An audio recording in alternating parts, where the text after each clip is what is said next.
Bueno, feliz noche de sábado a todos, bienvenidos a Más se perdió en Cuba. Hoy vamos a hacer un programa para ver si le tocamos los cataplines al gran jefe. Entre unos y otros estoy seguro que lo vamos a conseguir. No es difícil, al parecer da unos enormes puñetazos en la mesa cuando alguien habla de Begoña o como la gente del PSOE, esos de la Gestapillo, la pichona. En cuanto se meten con la pichona, ¡buah!, golpe en la mesa y ahí ponen no sé cuántos tíos a remover toneladas ingentes de porquería. ¿Quién sabe para qué en el futuro? Pues para utilizarla seguro, eso está claro. Bueno, vamos a presentarles lo primero de todos nuestros invitados hoy, que son la esencia de este programa, fundamentalmente, y lo saben, y yo también lo sé, y se lo reconozco públicamente. Don Mario Garcés, muy buenas noches. Muy buenas noches. Voy a leer algo del extenso, del prodigioso currículum vitae de don Mario.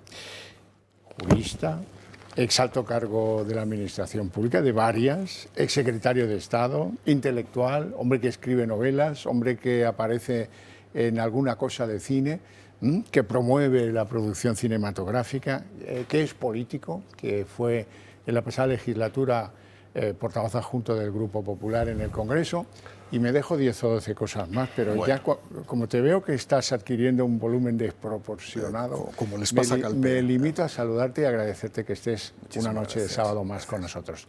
Don Raúl Ramírez, abogado, empresario, bilbaíno. Oiga, ¿qué hacen dos tíos de Bilbao, uno fontanero y el otro mochilero, pero en el paro en Puerto Ayacucho, Venezuela? Pues muy buena pregunta, depende usted, si como me la está haciendo a mí, pues yo quiero recordarle a la audiencia, que, antes de contestarle una cuestión, además del privilegio de don Mario Garcés, la auténtica esencia y privilegio es la audiencia que usted tiene.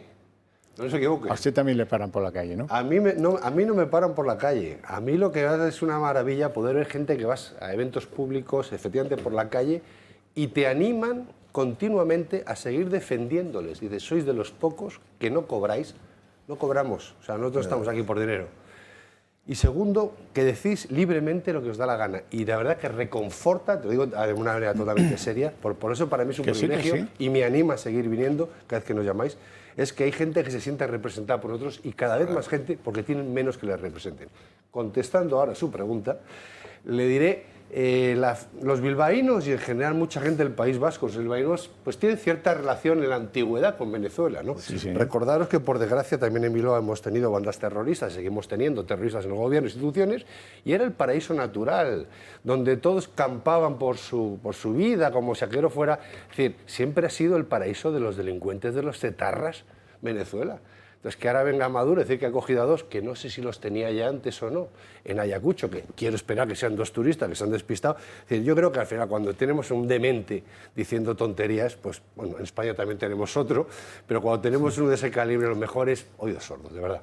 Y por favor, que vengan, si realmente son turistas y no otra cosa, que vengan lo más rápido posible sanos y salvo a casa, que el gobierno cumpla sus funciones con la Comunidad Europea de pedir responsabilidad del gobierno venezolano, protección, y la gente, porque esto es un secuestro, no hay ninguna cara. Luego hablamos de Venezuela, Raúl. Luego hablamos de Venezuela, que me desordenas el patio. Y el que viene aquí a desordenar, mi compañero, como si fuera un ácrata del siglo XIX, es don José Luis Balbás, que es economista, que es auditor de cuentas, que es un experto en eso que a las empresas les preocupa tanto. Estructuración financiera. El bien llevar, la bien llevanza. ¿Cómo estás, José Luis? Bien, bien, perfectamente, bastante mejor que el país. ¿Sabes que en lo que fue tu partido durante más de 25 años no ha aparecido nadie con un par de gónadas importantes como para decir, al Congreso voy yo y me voy a oponer a Pedro Sánchez? Va como Ceausescu, él solo al 99%, ¿no? El PSOE se ha quedado en una cosa, la mitad de lo que era, con lo cual es un partido muy autocrático ya, que solo manda uno, que además es muy guapo, según dicen sus diputados, y que además ahora pues estamos en un plan contra las libertades y de guerra sucia y contra los jueces, contra los periodistas, contra el que se aparezca por ahí. Te agradezco que no es serio a un país europeo. El toro en suertes. Cosas. Hay que defender las libertades. Decías tú, Raúl, lo de las libertades, hay que defenderlas. Y una manera de defenderlas es usar el dedo que pincha. sea en los digitales, sea en las radios, sea en las televisiones, sea en lo que ustedes quieren ver. Esa es la mejor manera de defender también sus libertades, porque si a este le dejan, nos las quitará todas, si le dejamos. ¿Y qué se puede hacer para apoyar a los medios de comunicación que hablan de Begoña? Pues acudir a ellos, pincharlos si es en Internet, darles audiencia si es televisión, colaborar con ellos en lo que ellos os planteen y ayudarles, porque nos va mucho en juego. Hay quien dice por ahí, como la copla, hay quien dice de Jaén que no es tierra andaluza, ¿no? Pues sí. Hay quien dice por ahí que esto no se llevará a cabo, que esto ni tiempo ni ganas, muchos problemas con los aliados tradicionales en el Congreso para que prospere y tal. Yo quiero convenceros de una cosa. En política lo que se juzgan son las intenciones. Las intenciones liquidan al político. Y este es el caso. Hay una intención clara que es la censura para que no hablen de su pichona, como la llaman en el PSOE, la pichona, o como a lo mejor es él quien se lo puso, no lo sé. Pero el plan tiene dos fases, la fase limpia y la fase sucia que está por debajo. En la fase limpia probablemente no prosperen esas reformas que pretende de los delitos de honor en el Código Penal. Seguramente la señora de la Comisión de Mercado de Valores le haya dado un puñetazo el otro día diciendo que a ella las órdenes se las tiene que dar el Congreso, no el Gobierno. Ya veremos lo que dura la pobre Cani Fernández al frente de la Comisión. Pero lo importante es lo que está abajo, y eso ya está funcionando, porque eso depende solo de la voluntad de un señor que es el gran jefe.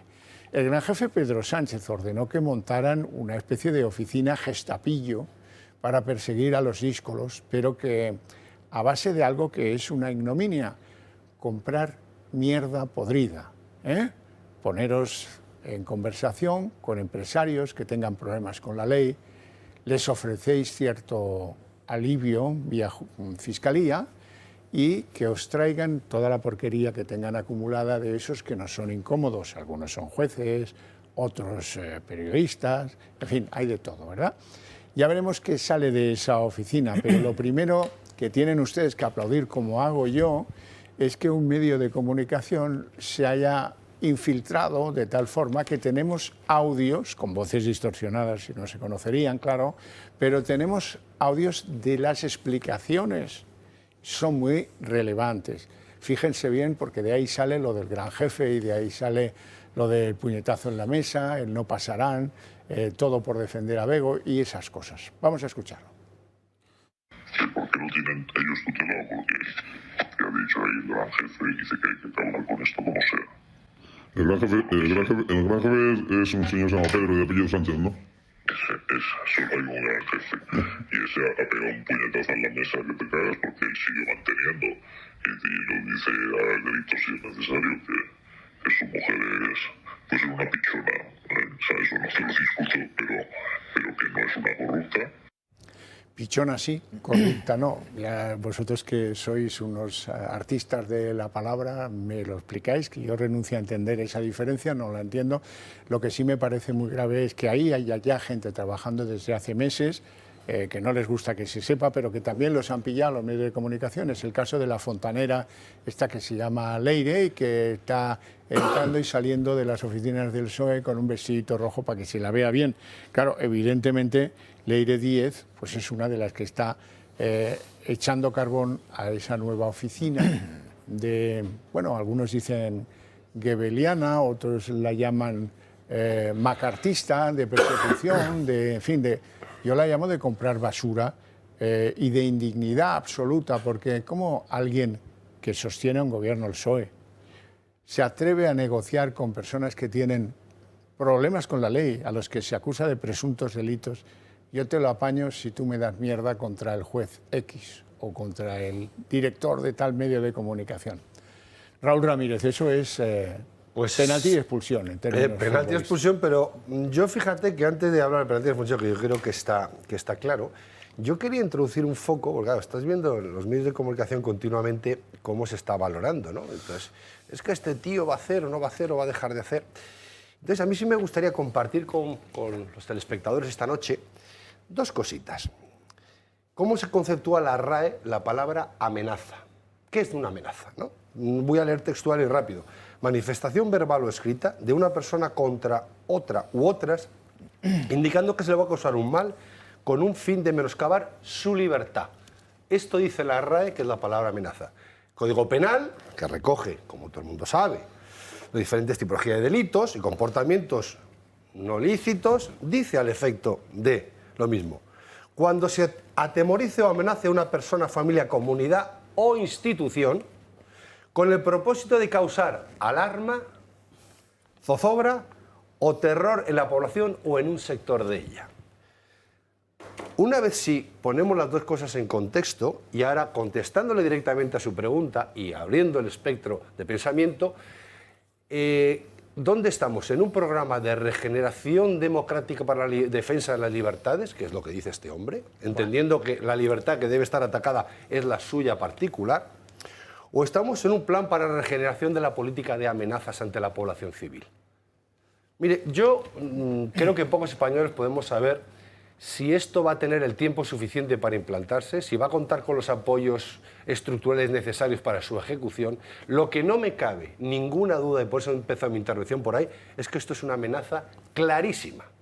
Se está identificando a quién, se está identificando por qué, y se está intentando menoscabar la libertad. Una libertad muy básica, que es la de expresión, libertad de prensa, de la que ustedes como periodistas hacen gala, y tienen reconocida constitucionalmente. Con lo cual, independientemente de hasta dónde sea capaz de Big Boss, yo me acuerdo, en su época y en la mía, en la de esta mesa, Boss era Bruce Springsteen, ahora lo hemos cambiado pues, por el tocaguitarras ¿no? Pero bueno, hasta donde podemos entender, yo creo que estamos ya no en un momento de debilidad democrática, estamos fuera del juego democrático. Yo no concibo ningún legislador, no recuerdo ni siquiera en la reciente historia contemporánea ningún legislador que haya conseguido o que esté amenazando fuera de ser un dictador o vivir en un marco, hablo de marcos democráticos. No lo he conseguido leer, y mire que he buscado, he utilizado inteligencia artificial, he utilizado toda la tecnología para encontrar dentro de un marco democrático puro si ha habido algún legislador que haya amenazado a sectores de la población concretas. No he sido capaz de encontrarlo.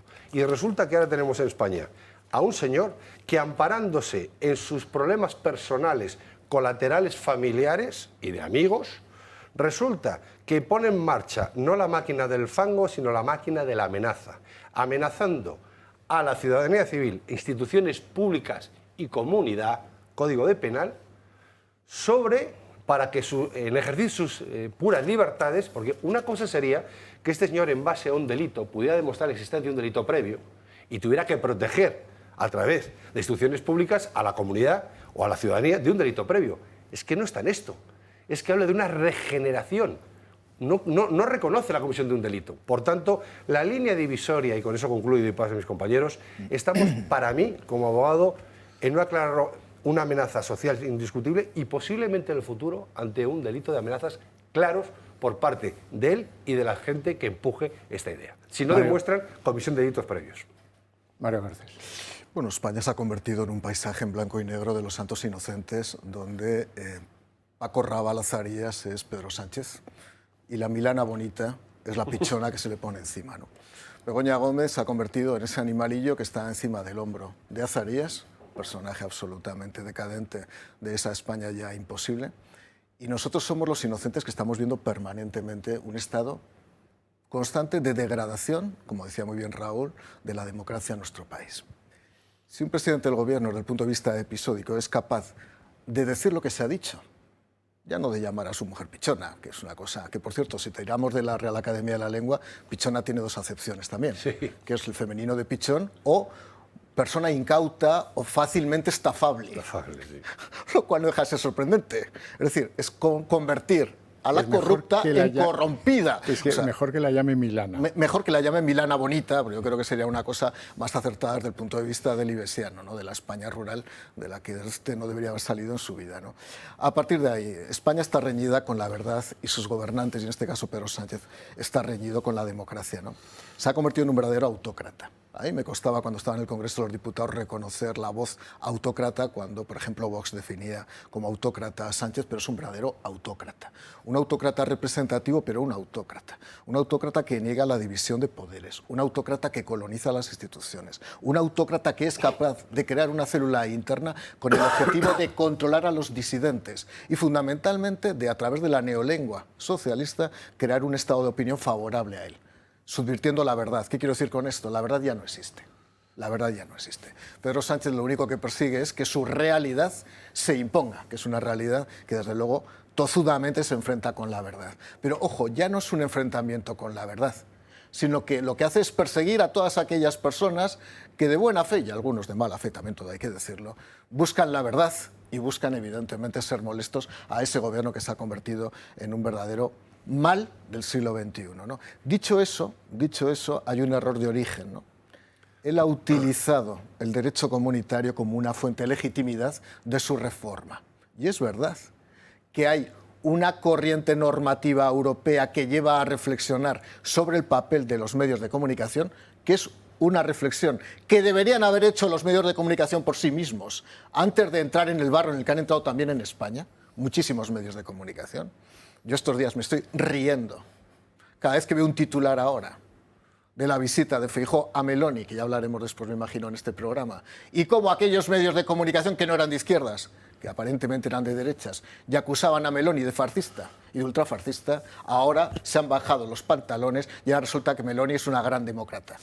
4 meses después, gracias a las compensaciones económicas que recibís. No tenéis vergüenza. Y estoy hablando de grandes medios de comunicación de este país, de algunos de los que han supuesto y siguen siendo referentes mediáticos para muchos lectores de este país. No tienen verdadera vergüenza. Como digo, si un presidente del gobierno está reñido con la verdad, si la verdad ya no le interesa, si lo que le interesa es imponer su orden, su condición, su estatus, su mesianismo, lo que va a hacer es perseguir a los que persiguen la verdad, es decir, a aquellos que buscamos la verdad. Y en ese sentido, insistir en la idea de Raúl, por toda la gente que nos escucha, por toda la gente que nos ve, por toda la gente que nos para en la calle, habrá una serie de personas que gratis seguiremos haciendo este trabajo. Por el bien de este país. Por muy mal o muy bien que lo haga la oposición. Por muy mal que lo haga el gobierno, aquí estaremos trabajando y cada vez que nos invite, desde luego Orcajo y esta cadena, estaremos aquí. Y siendo críticos con el que se lo merezca. Con independencia claro, si es de un color o de otro, ¿eh? Cuidado con eso. Busquen y comparen. Como decía aquel de un detergente muy famoso. Busquen, comparen y si encuentran algo mejor, cómprenlo. José Luis Balbás.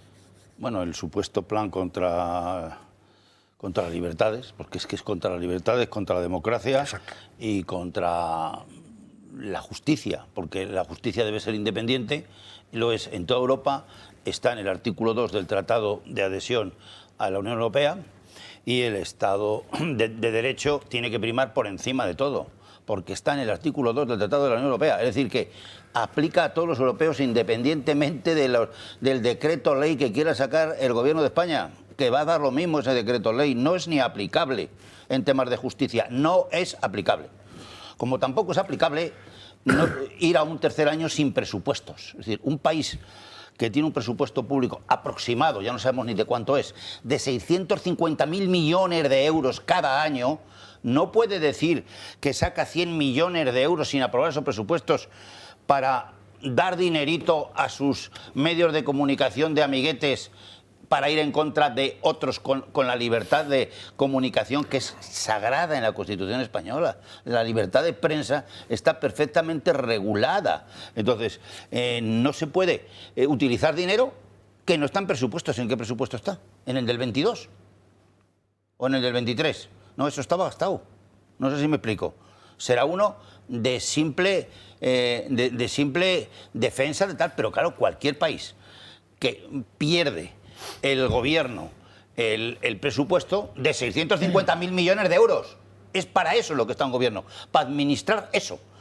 No puede utilizar dinero para la justicia, para la prensa, para sus rollos personales, para que el abogado no sé qué. No, no, no. Hay que cumplir los presupuestos. Y no vale utilizarlos para ese plan contra las libertades, contra la democracia, contra la verdad. contra la verdad, porque la inseguridad jurídica que se está creando en España para el resto de los 27 miembros de la Unión Europea y para el mercado internacional, sobre todo, ¿desde qué día? Desde el día que cometió un error, que lo comete el gobierno, lo comete los asesores de Pedro Sánchez, que por eso ha empezado ya a echar algunos ahí, que es 5 días de reflexión sobre la corrupción de su señora Begoña.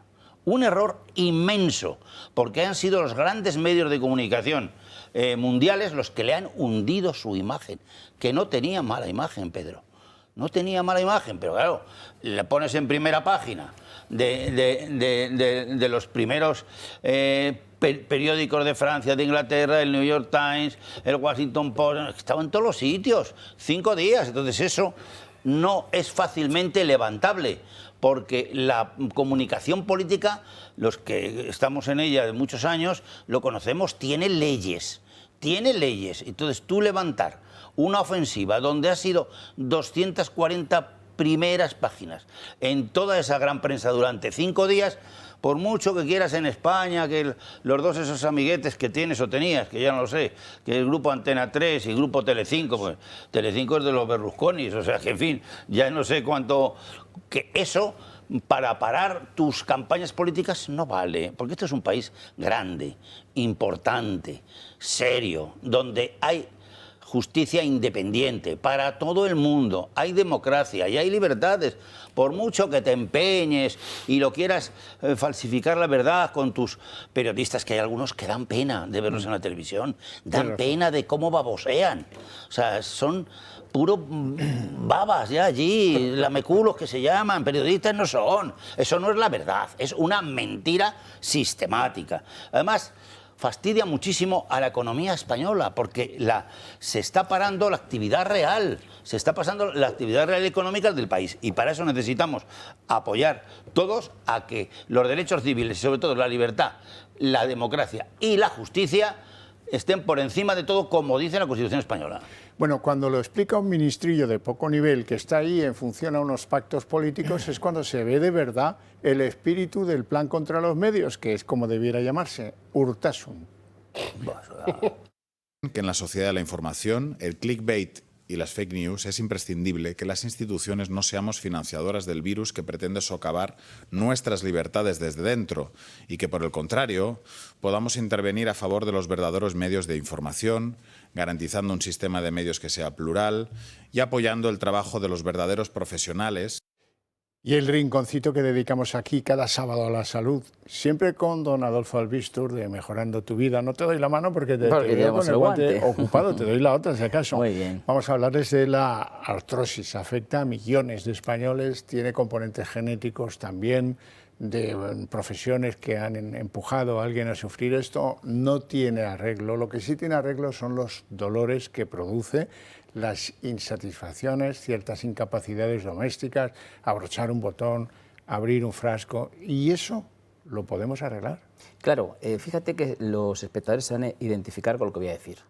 Te duelen las manos, tienes artrosis, vas a tu médico de cabecera, ¿no? Y le preguntas, mira, es que me sigue doliendo y tal, y claro, él te va a decir, normal, te va a decir, mira, es que esto no tiene cura. Ibuprofeno, paracetamol, estamos hablando de analgésicos y antiinflamatorios que evidentemente, pues al final dejan de hacer efecto y son dañinos a largo plazo, ¿no? Son buenos puntualmente.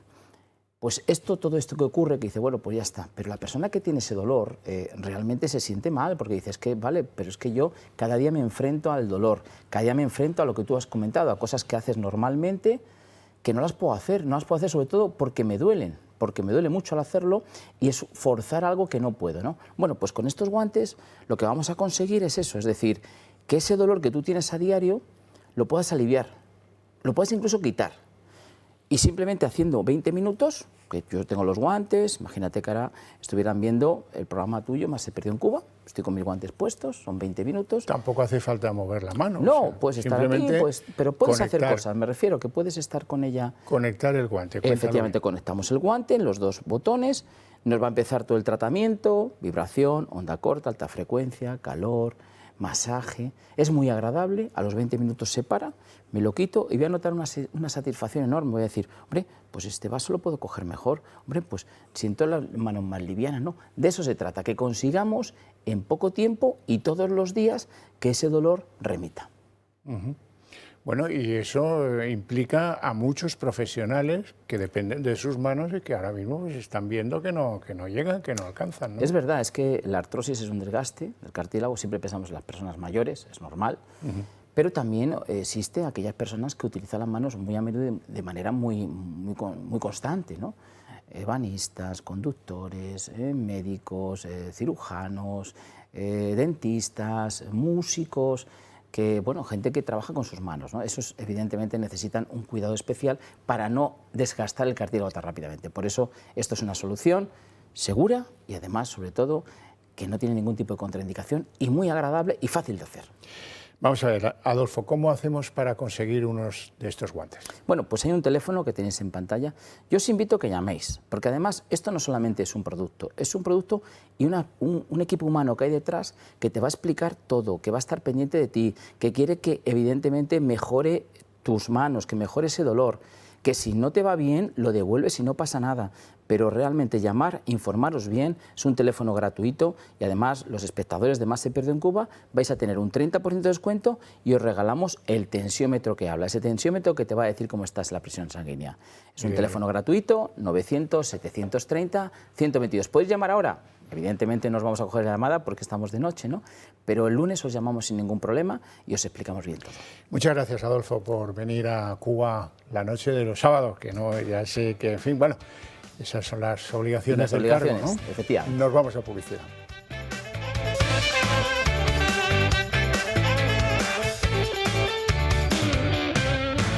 Bueno, además doy la bienvenida a don José María Sánchez, que ya nos honra con su presencia, que es catedrático en Derecho, que es juez en excedencia, que ha sido abogado en algunos tribunales europeos y que es diputado por Vox en el Congreso de los Diputados. Muy buenas noches. Buenas noches. ¿Todo bien?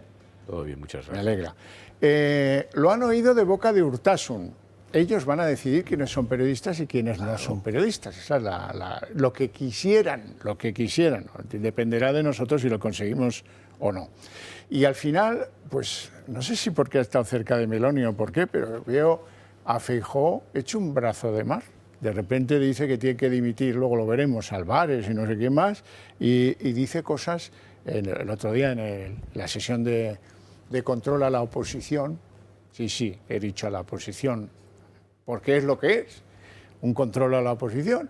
Pues allí se desbravó y dijo que nada, que esto es una censura, que no se veía desde tiempos de Franco. Vamos a escucharlo. Lo que usted llama regeneración democrática realmente es un plan de censura. Ha pasado de tener problemas con la verdad a tener problemas con los que la cuentan. Su concepción bananera del poder no tiene fin. En fin, insisto, censura y persecución a quien ose criticarle. No se veía una cosa así desde Franco.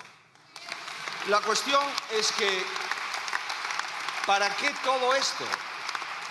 Sus casos de corrupción siguen todos abiertos y la legislatura parece bastante cerrada. Bueno, pues eso es lo que tenemos liado, esta campaña sorda, fea, de comprar basura a unos tíos que están sentados acusados de delitos como blanqueo o fraude en subvenciones públicas. No, si tú me ayudas, yo ya no te preocupes que la Fiscalía ya hará por ti lo que tenga que hacer. Eso en mi pueblo es comprarla, esa información la compran. La compran con todo tipo de métodos clandestinos, mafiosos, llamarles como queráis, tenéis razón en todos los adjetivos que se os puedan ocurrir. Recuerda al Padrino, recuerda al macartismo, recuerda a Goebbels, recuerda lo que queráis, porque todo eso lo recuerda. Don José María Sánchez, ¿algún comentario a este plan contra los medios destilado por Pedro, el gran jefe, después de dar un puñetazo enorme que te cagas, dice la fuente grabada, en la mesa porque se meten con Begoña, y Begoña es pichona, pero no es corrupta? Sí, bueno, sobre Begoña y cómo pueda calificársela, me vas a permitir que ya no diga nada más, porque ya hemos dicho muchas veces lo que pensamos de ella, que en esencia es que es tonta e imprudente, además de cara dura. Tanto como una delincuente está todavía por ver, de modo que, en fin, veremos qué resulta de la instrucción del magistrado Peinado.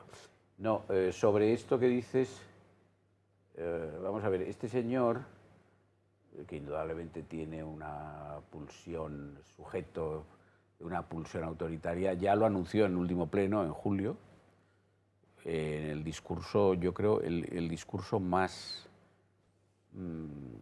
temible de cuantos hemos escuchado, o al menos de los que yo he tenido oportunidad de escuchar en las Cortes, porque fue un discurso de corte claramente totalitario. En julio él dijo que, bueno, que la verdad la definía el gobierno, la verdad la definía el gobierno, y que, por supuesto, esto tenía por consecuencia que quien se opusiera a la verdad debía ser perseguido. No explicó si perseguido policialmente, perseguido por los jueces, perseguido por la administración pública. Creo que ya lo he dicho en este programa. Dijo, por ejemplo, que decir públicamente que la economía española no se encuentra en una situación satisfactoria es un bulo, y que como tal bulo debe ser castigado. Esto lo dijo.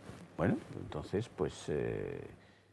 bueno, entonces luego está el reglamento este famoso europeo y esto que dicen ahora, el plan de regeneración democrática, que sería como una forma de aplicar el reglamento. Bueno, como es un reglamento, pues no necesita eso que se llama transposición. Se aplica directamente como norma de derecho europeo, con valor de ley dentro de lo que es el derecho europeo y con ese valor también en nuestro ordenamiento. No hace falta ninguna suerte de transposición, ¿no? Como es el caso de las directivas. Bien. Él lo que propone esencialmente es, de algún modo que todavía seguimos sin saber en qué consiste, es en que haya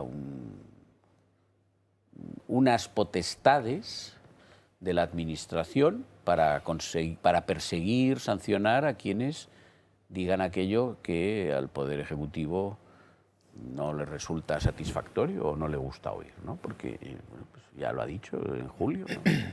Lo que sea contrario a lo que diga el Gobierno es constitutivo de bulo, y como es bulo y es mentira, porque es contrario a la verdad que declara el Gobierno, pues entonces debe ser perseguido. ¿Cómo se va a perseguir? No lo ha explicado. Se van a imponer multas, que luego se van a poder recurrir ante la jurisdicción contenciosa administrativa. No lo sé, no lo sé. La Ley de Defensa de la República, en la Segunda República, no permitía recurrir ante la jurisdicción, por ejemplo, el cierre de medios de comunicación. Esto yo creo que hoy no es posible, porque el derecho europeo en Bruselas, por burros que sean y por relaciones que tengan cordiales con este sujeto, creo que pondrían un poco el grito en el cielo, pero aquí no se puede excluir nada, ¿eh? No se puede excluir nada. Y luego, y concluyo, el reglamento europeo a mí no me gusta, y voy a decir una razón de las que puedo tener para que no me guste. El reglamento europeo parte de esta idea de que hay falsedades que las redes sociales esencialmente permiten su circulación. Entonces, claro que esto es una novedad, porque las redes sociales es algo nuevo, y entonces que hay una circulación de mentiras y que eso no debe ser consentido por el derecho. Bueno, tampoco aclara muy bien lo que quieren hacer. Parece que tienden a decir que tiene que haber una censura en redes sociales.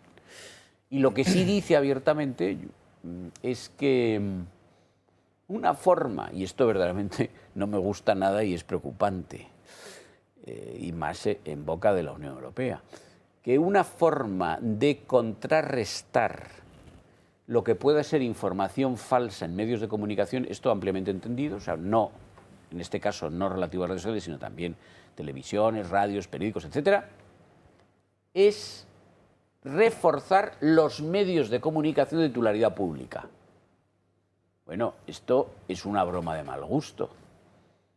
O sea, quien piense, que no sé quiénes son, yo creo que nadie, que la existencia de medios de comunicación de titularidad pública sirve para la neutralidad ideológica o para contrarrestar falsedades, vive en un mundo de ilusión y fantasía. Ese no es de aquí. La titularidad de medios de comunicación pública sirve para servir a los gobiernos de turno que los manejan con la finalidad de formar para beneficio suyo la opinión y muchas veces de manipular verdades o de tergiversarlas.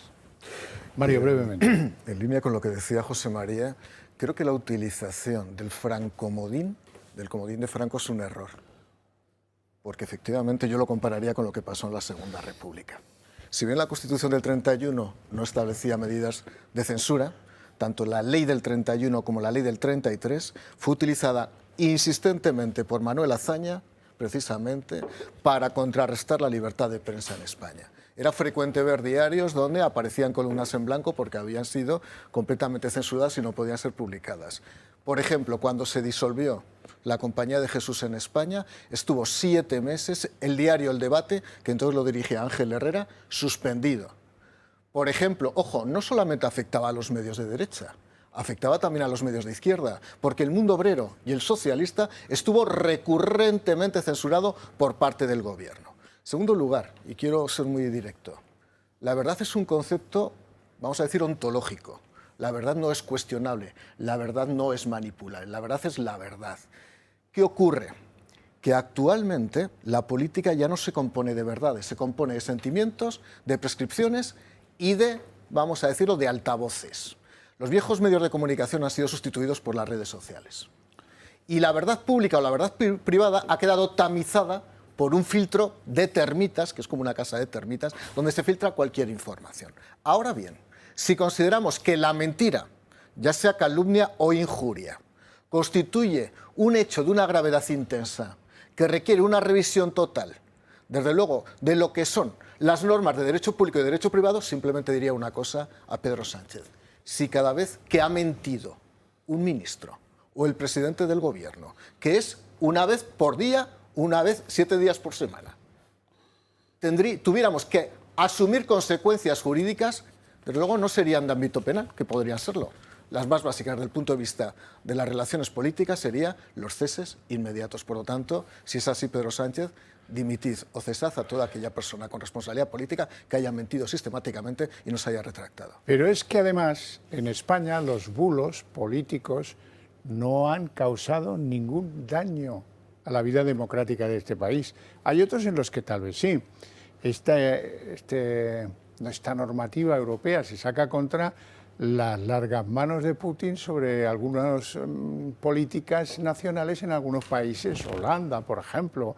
Es verdad que los bulos han causado daños en algunos países, hasta en el Vaticano han causado problemas, en la política del Estado Vaticano. En España nunca, ninguno.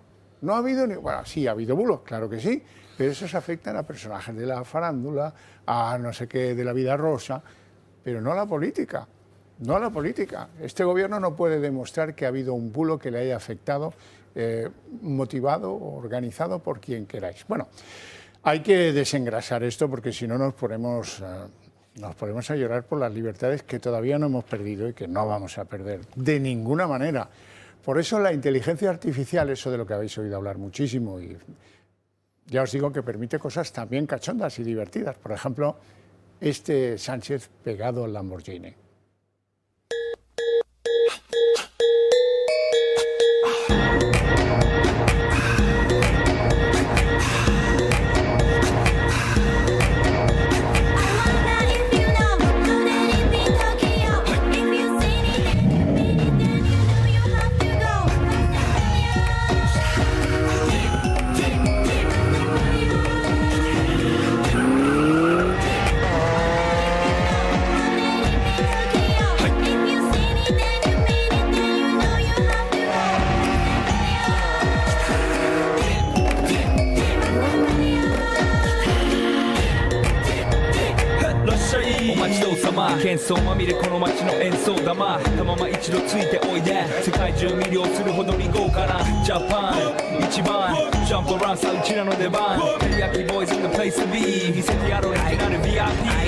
Many diamonds dangling, bag full of money we strangling. Hate me, fry me, bake me, try me, all the above cause you can't get in. I don't want no problem, because me professional.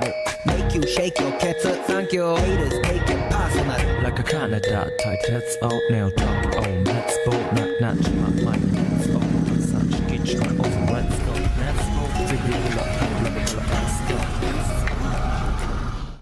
Bueno, es divertido, no me lo negaréis. ¿Tú querías decir algo? Sí, quería decir cosas también muy breves, pero creo, la verdad que está muy divertido.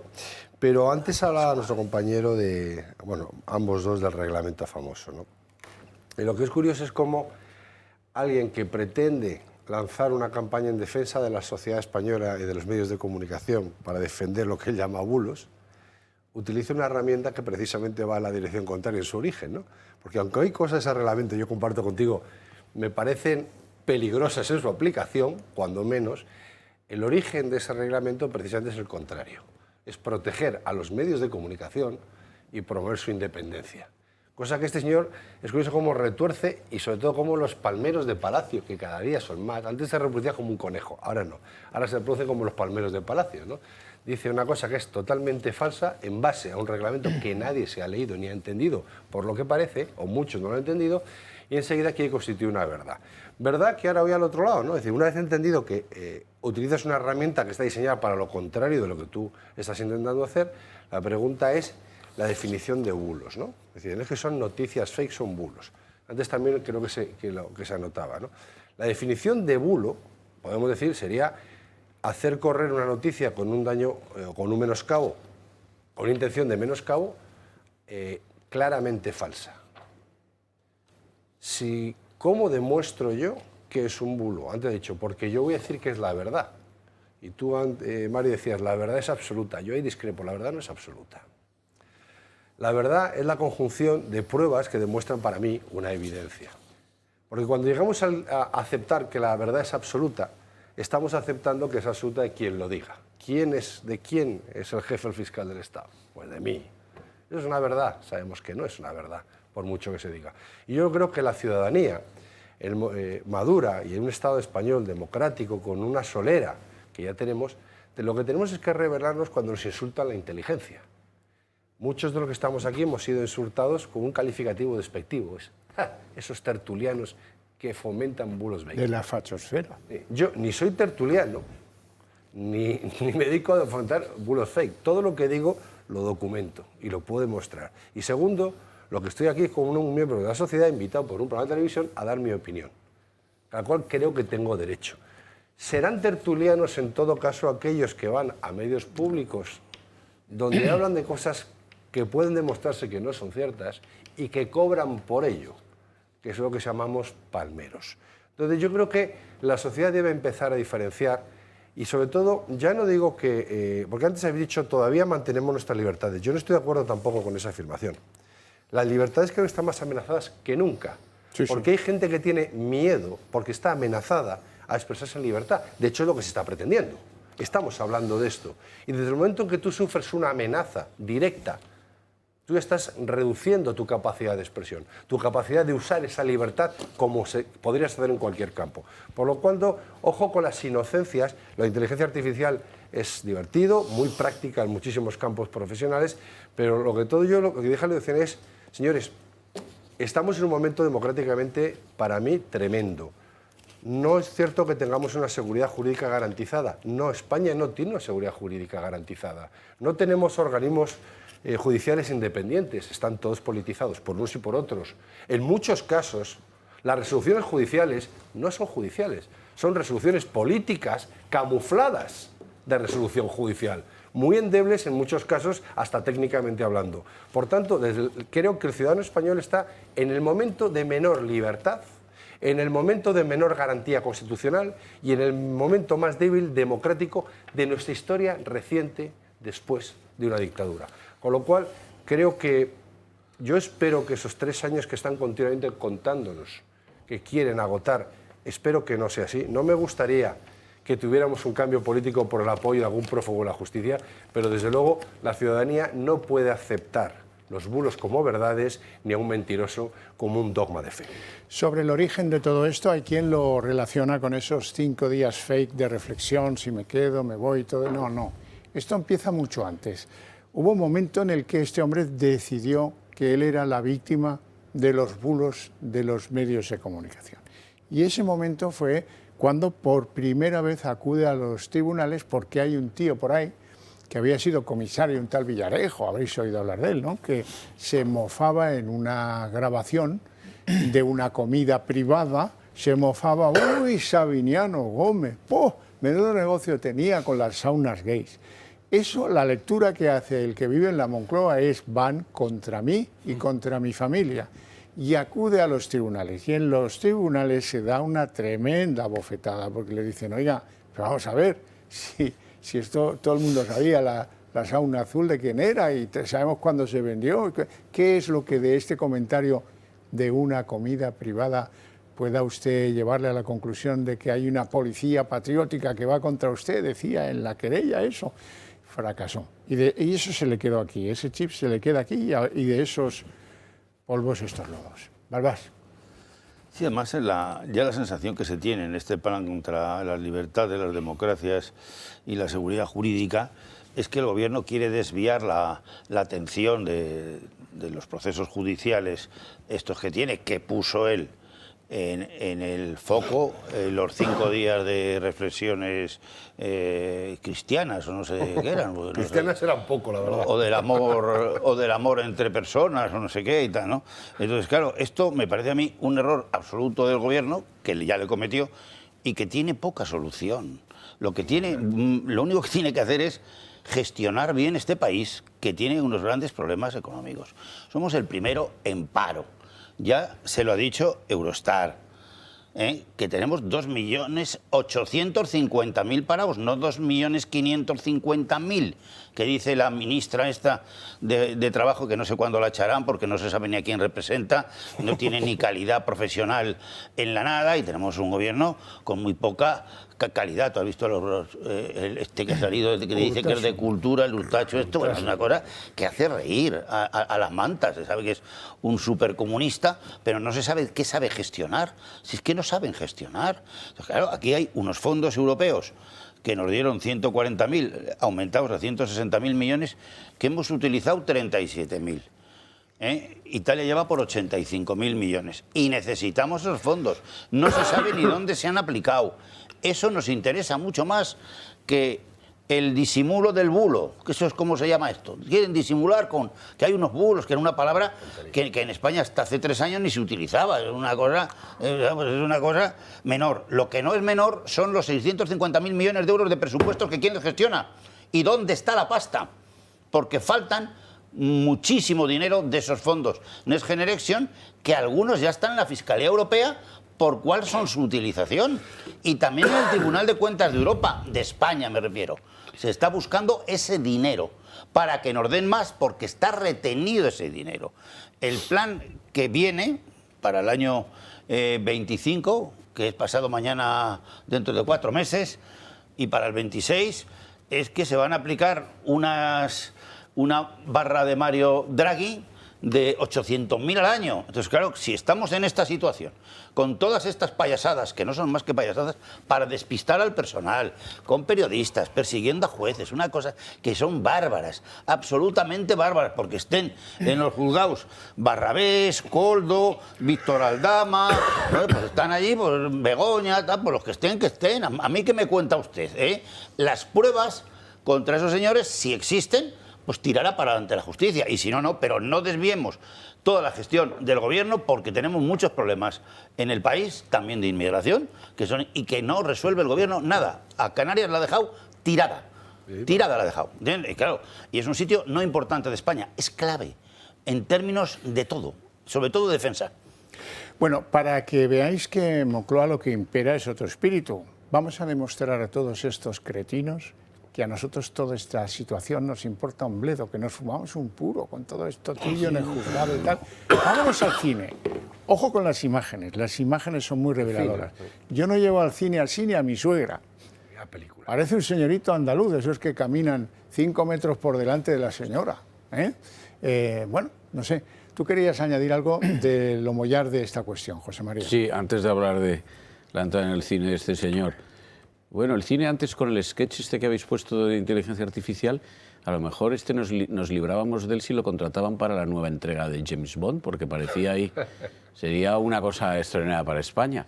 Bueno, no, yo lo que quiero decir es que en esta cuestión de los medios, la regeneración democrática, tal y como la presenta el Gobierno en relación con ese reglamento europeo, y sobre estas particulares, yo quiero decir dos cosas. Creo que hay dos cuestiones que coinciden en el tiempo, pero que no son iguales.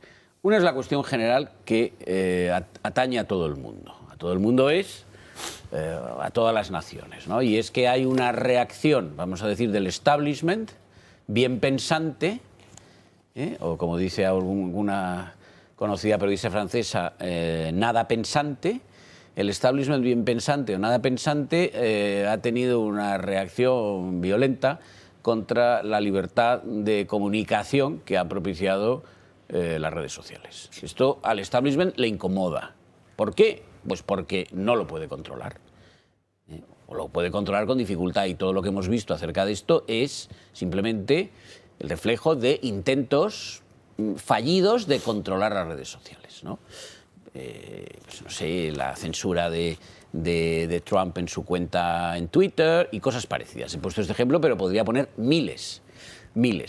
Entonces, el establishment está un poco asustado, el establishment bien pensante, es decir, el defensor de la corrección política, transido de la verdad del pensamiento woke. Bien, lo que nosotros llamamos en Vox los progres, pero los progres que mandan. Entonces, estos están aterrorizados ante una explosión de libertad. Porque sabido es que ellos en verdad no creen en la libertad. Entonces están aterrados. ¿Esto significa que de esa libertad se hace uso siempre en las redes sociales? Pues no, como en ningún ámbito de la existencia. La libertad pues se hace buen uso, mal uso o un uso inocuo, ¿no? Bueno, esto es una cosa. Entonces, esto explica el reglamento europeo y todas estas iniciativas más o menos tendentes a la censura para presentar una barrera frente a cualquier pensamiento contrario a la progresía del pensamiento woke. Y luego está el caso español, bueno, en el que se vive esto, como el resto del mundo, pero además con un gobierno muy discutido desde el principio, por las razones que habéis expuesto, esencialmente porque se constituyó sobre la base de mentira y prosigue en el poder sobre la base de más mentiras añadidas, con unos respingos izquierdistas radicales totalmente pasados de moda, y bueno, pues con una agitación febril en los medios de comunicación y en redes sociales y en la población en general, para poner en tela de juicio al gobierno. Y esto al gobierno no le gusta nada. No le gusta nada, y entonces hay como un enfrentamiento constante, diario, he de decirlo, un poco patatero y ridículo, ¿no? Porque no es una cosa seria que esté todo el día hablándose por ministros y en las cortes y en actos oficiales de que si bulos o no bulos, una cosa garbancera, francamente. Pero es así, esa es la realidad que a mi juicio tiene por causa eficiente un gobierno como este. De modo que creo que son dos cosas diferentes que en el caso de España coinciden. Aquí se está agitando un gallinero nacional porque gobierna quien gobierna. Muy brevemente, porque yo estuve en el preestreno del 47, que es una muy buena película, pero una vez más va a intentar ser utilizada por el socialismo progre como una especie de marca propia política, ¿no? Porque esencialmente cuenta la historia, que conoces muy bien, Javier, de lo que pasó en Barcelona hace casi 50 años por parte de un conductor de autobús que secuestró unas horas el autobús para hacerlo llegar a su barrio, que era cerca de Torre Baró, en Barcelona, ¿no? Con el objetivo de demostrar al Ayuntamiento de Barcelona en aquel momento que era posible llegar y que había que unir los barrios de la periferia catalana de Barcelona con el centro. ¿Qué ocurre? Es una película que acaba citando a Pascual Maragall. Es una película que habla de la migración interna, digo de la migración interna, porque es migración, no lo que dicen ahora que es migración. Y esto, ya digo, lo va a utilizar, por eso ha ido a la película. Pero es que no tiene nada que ver lo que pasó en la España de los años 40, 50 y 60 con la inmigración que hay ahora, lo digo para que se olviden de buscar equivalencias. Y en segundo lugar, Pedro Sánchez, tienes el mismo respeto por el rey que por tu mujer. Y es que si tienes que entrar en un vagón de tren, entras antes que el rey. Y si tienes que entrar en una sala de cine, vas 2 metros por delante de tu mujer. Yo, de verdad, es tal el nivel de adanismo, mesianismo y desde luego de chulería que yo hace mucho que no veía un personaje de estas características, desde luego, tener responsabilidades políticas en el Discrepo país. contigo, Mario. Yo, si fuera el marido de Begoña, tampoco me fiaría de ir demasiado cerca. Le ganaría cierta ventaja. Vamos a publicidad. Yo...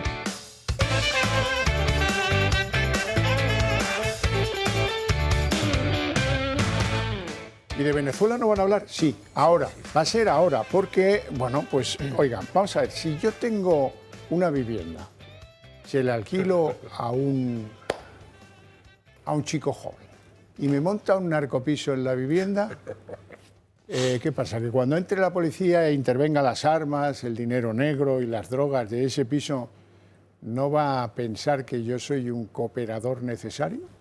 Claro que sí. Ya me costará demostrar que yo no me lucraba con ese negocio de narco, ¿eh?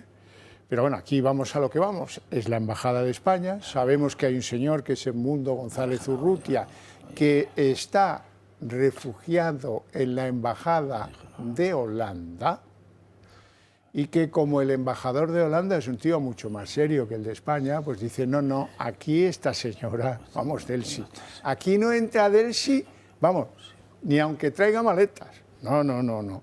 Entonces se autoriza el traslado nocturno de la embajada holandesa a la embajada española, donde ya se sabe que siempre hay un embajador comprensivo, un enviado de Zapatero, gente que te lo hará fácil y cómodo para que el propósito de los de Maduro se lleve a cabo. ¿Cuál es el propósito de los de Maduro? Coaccionar a Edmundo González Urrutia. Le recuerdan que todavía tiene una hija en el país y llevan un papelito, no van una ni 2 veces, van varias veces. Llevan un papelito, o lo firmas o de aquí no sales. Y el otro va y lo firma. Acto del capó, absolutamente coaccionado. Bueno, bien, lo hace. Pero esto en suelo diplomático español, una señora que no puede poner pie en territorio europeo, esto nos lleva al embajador español, Ramón Santos, que fue embajador de España en Bolivia cuando el esplendor de Evo Morales, ¿no? Bueno, no sé. Este señor, desde luego, nadie dice que haya colaborado en la coacción, solo faltaría, ¿no? Dándole allí 3 vueltas al garrote vil, no. Pero si eso se ha producido donde se ha producido, ha tenido que ser porque ha consentido el que manda allí, y el que manda allí cuando no está Álvarez es el embajador. Así es que sí que es un motivo para que alguien dimita. Desde luego el embajador, este debe ser cesado. Desde luego el ministro, porque nos ha contado 30 milongas, que no, yo le dije que sobre todo no interviniera. Machote, que aparece en las fotos. ¿Cómo es eso? No, es que podía decir que estaba en el baño. No, es que salen las fotos. Bueno, yo no sé qué os parece esto, a mí me parece escandaloso de un país que practica lo que dice Feijóo, la equidistancia, ¿no? Vamos a parecer que somos neutrales, pero estos que pasen por aquí y los otros que hagan cola. Eso es lo que hace la diplomacia española con la democracia de lo que será en el futuro Venezuela. Pues a ver, si el mundo llega a mandar, a España le espera un largo periodo de demostración de su capacidad de ayuda. Raúl. Yo es muy breve, pero yo no creo que eso es lo que haga la diplomacia. Yo lo creo que es lo que hace es este que tenemos por ministro, que no sé si me he dado cuenta, cada día grita más. Yo no sé qué le pasa. Antes, cuando era... Porque a mí, de Asuntos Exteriores, es evidente que no pinta nada, que es un monigote que lo tiene Sánchez, de ahí lo lleva y lo trae, como casi el 90% de los ministros. Pero cada día se ha vuelto más chillón. O sea, antes tenía un tono muy diplomático, hablaba muy bajito, muy bien. Y ahora pega unos bocinazos que para lo pequeño que es, además, llama la atención, ¿no? Pero yo quería introducir un elemento, ¿no? Si lo hubieras conocido cuando Balbás, sabrías que era un radical que dejaba en nada a Lenin. Yo le he conocido con un tono de voz que parecía una monja ursulina y ahora se dedica a pegar berridos. Pero bueno, voy a entrar al fondo de la cuestión, ¿vale? A ver, el señor Álvarez, señor ministro, ha reconocido él públicamente en una declaración en todos los medios, que ya no sé si son bulos o no, pero él lo ha hecho, que él sí llamó al señor embajador concretamente con un mensaje: no te inmiscuyas. Esta fue la frase que él ha reconocido, que le ha dicho al señor embajador. Y la pregunta es si no te inmiscuyas, ¿en qué? Porque entonces ya era consciente de que ahí estaba ocurriendo algo. Porque, a ver, tú no vienes a mi casa siguiendo el símil, te abro la puerta, hola, buenas tardes, te vienes ahí y te pones a firmar algo, ¿no? Porque si no hubiera nada ilícito, ilegal o sospechoso de serlo, tú no me tienes que llamar a mí diciendo no te inmiscuyas. Con lo cual ahí parece ser que ya se sabía. Los 3 Rodríguez que estaban allí, porque han salido en la foto 2, parece ser que eran 3. Estaba el hermano, la hermana... El otro por poderes. Y el otro por poderes, ¿vale? Entonces Rodríguez Zapatero, no hay secreto, vamos a ir cerrando la fotografía de cómo estaba. Y luego tienes la famosa documento, que yo esto no, de verdad que no lo entiendo. O sea, ¿a quién se le ocurre grabar? O sea, a mí que alguien grabe esto en beneficio propio lo puedo entender. Pero que ellos lo graben para luego decir lo contrario me parece al menos poco inteligente. Es evidente para mí, y efectivamente entraremos, que hay un presunto delito de coacciones. Yo voy a decir la palabra presunta, porque efectivamente tendrá que ser un juez el que lo determine o no. Pero lo que no es presunto es que es territorio español, que por tanto esta señora tendría que haber sido detenida, y ya digo, hombre, no vamos a meter al ministro a detenerlo, evidentemente no. Pero ¿sabemos quién lleva la seguridad de la embajada española y de la residencia del ministro, del embajador? 3. Guardia Civil, GEOS y CNI. Hombre, yo creo que alguno de ellos sí tendría capacidad, estando en la situación, para haberlos detenido, porque tiene una orden expresa. Por tanto, ahí creo que alguien cometió presuntamente otro delito, sabiendo lo que se estaba firmando, sabiendo quién estaba y no actuando. Yo, si seguimos en la escala de responsabilidades, pues podemos seguir subiendo. Y ahora ya vamos a la parte más, para mí, más grandiosa de toda la historia, ¿no? Que es decir, esto no es una práctica diplomática. Yo no creo que España haya hecho tanto el ridículo como ha hecho ahora en la historia de toda diplomacia española. El embajador de Países Bajos, antiguo Holanda, pues parece lógico que es un territorio donde no puede entrar, es un país que da asilo y no se va a entrar a un chantaje, a una coacción, y podríamos saber si eso ha sido un secuestro. O se podría estudiar si el movimiento de un lado a otro ha sido bajo su voluntad o no.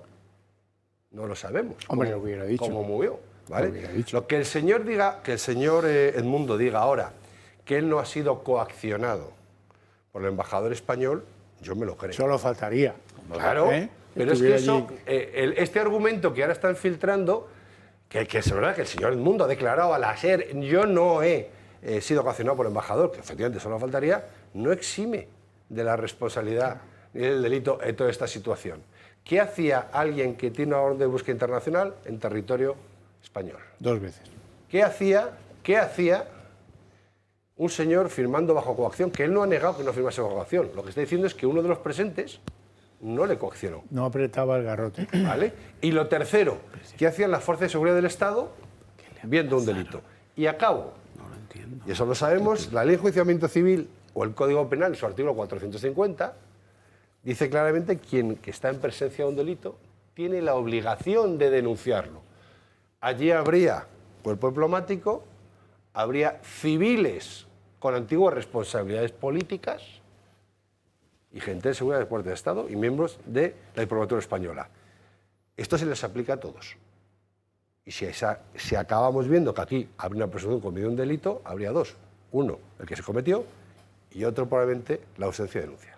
Balbás. Bueno, Edmundo González ya ha sido reconocido ayer o antes de ayer. Ayer o antes de ayer. Por el Parlamento Europeo. 27 países. Como presidente electo. Como presidente electo. Legítimo. No, 27 legítimo, países, lo que tú quieras. Balbás, no, 27 países no. La Unión Europea. El Parlamento Europeo ha dicho. Tampoco la Unión Europea, el Parlamento Europeo. Pero bueno, lo que no hay ningún parlamento democrático del mundo que haya reconocido a Maduro. O sea, eso ya vamos 28-0, ¿saben? O sea, que eso está clarísimo. Este señor estaba en la Embajada Española, lo cual es una cosa impresentable para España, que se haga un atropello, chantaje, coacciones con sus hijas, que estaban de allí dentro. Entonces, lo que ha firmado y nada, simplemente es la comisión del delito que se ha producido, pero no tiene ningún efecto ese documento. No tiene ningún documento porque es una acción absolutamente ilegal que coacciona a un presidente electo y que el día 10 de enero debería tomar posesión. Si ha hecho bien en venirse, si es que a lo mejor ahí en la cárcel le da algo, pero si es que no hay nada más que verle, el señor está mayor, tiene 74 años, le amenazan con sus 2 hijas, que es lo único que tiene que estar en Venezuela. Podemos firmar lo que quiera, pero es nula esa firma, absolutamente. Pero se ve la textura moral de los 2 hermanos Rodríguez, que es que dan pena. Uno está en busca y captura y el otro ni sabemos cómo chilla allí en el Parlamento de la nadie, porque eso ni es Parlamento ni nada, porque eso es una cosa, bueno, ya todo autoritario, todo no sé qué, bueno, será un Parlamento, vale, tú di lo que quieras, pero desde luego el 10 de enero Maduro deja de ser presidente efectivo del país Venezuela y ya será un golpe que está allí ocupado o un dictador ya de hecho y sin reconocimiento internacional. Yo no creo que todavía quedan 3 meses y medio que este tío se sujete. Porque claro, está el FMI, está el país en quiebra absoluta, los sueldos están por 20 euros o 30 o 40. Sí, todo eso es verdad, pero sí. China le apoya, Rusia le apoya y Biden le apoya, porque Biden le compra petróleo. Claro. Ya, pero Biden ese día ya no está. O sea que ya, claro, bueno, ya veremos, no sé si está hoy todavía. Ya veremos yo realmente no sé si está. Evidentemente, lo que ahí se juega, muy bien dice Orcajo, es las mayores reservas de petróleo conocidas del mundo.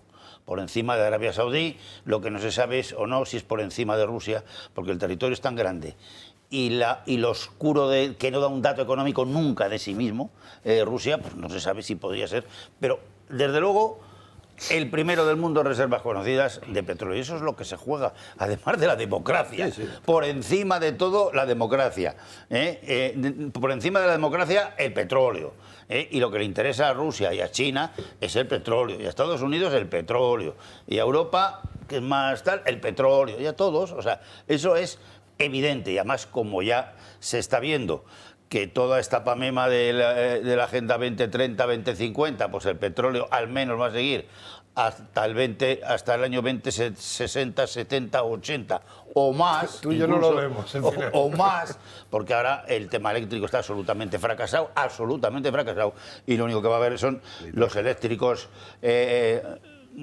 con enganche y con gasolina, o sea, híbridos de este tipo y tal, y además, ¿a quién han destrozado? Que es para lo que se ha utilizado, a la industria automovilística europea, que era la mejor en gasolina y en diésel, ¿sabes? Que para eso se ha utilizado. Todo esto hay 2 problemas, yo creo.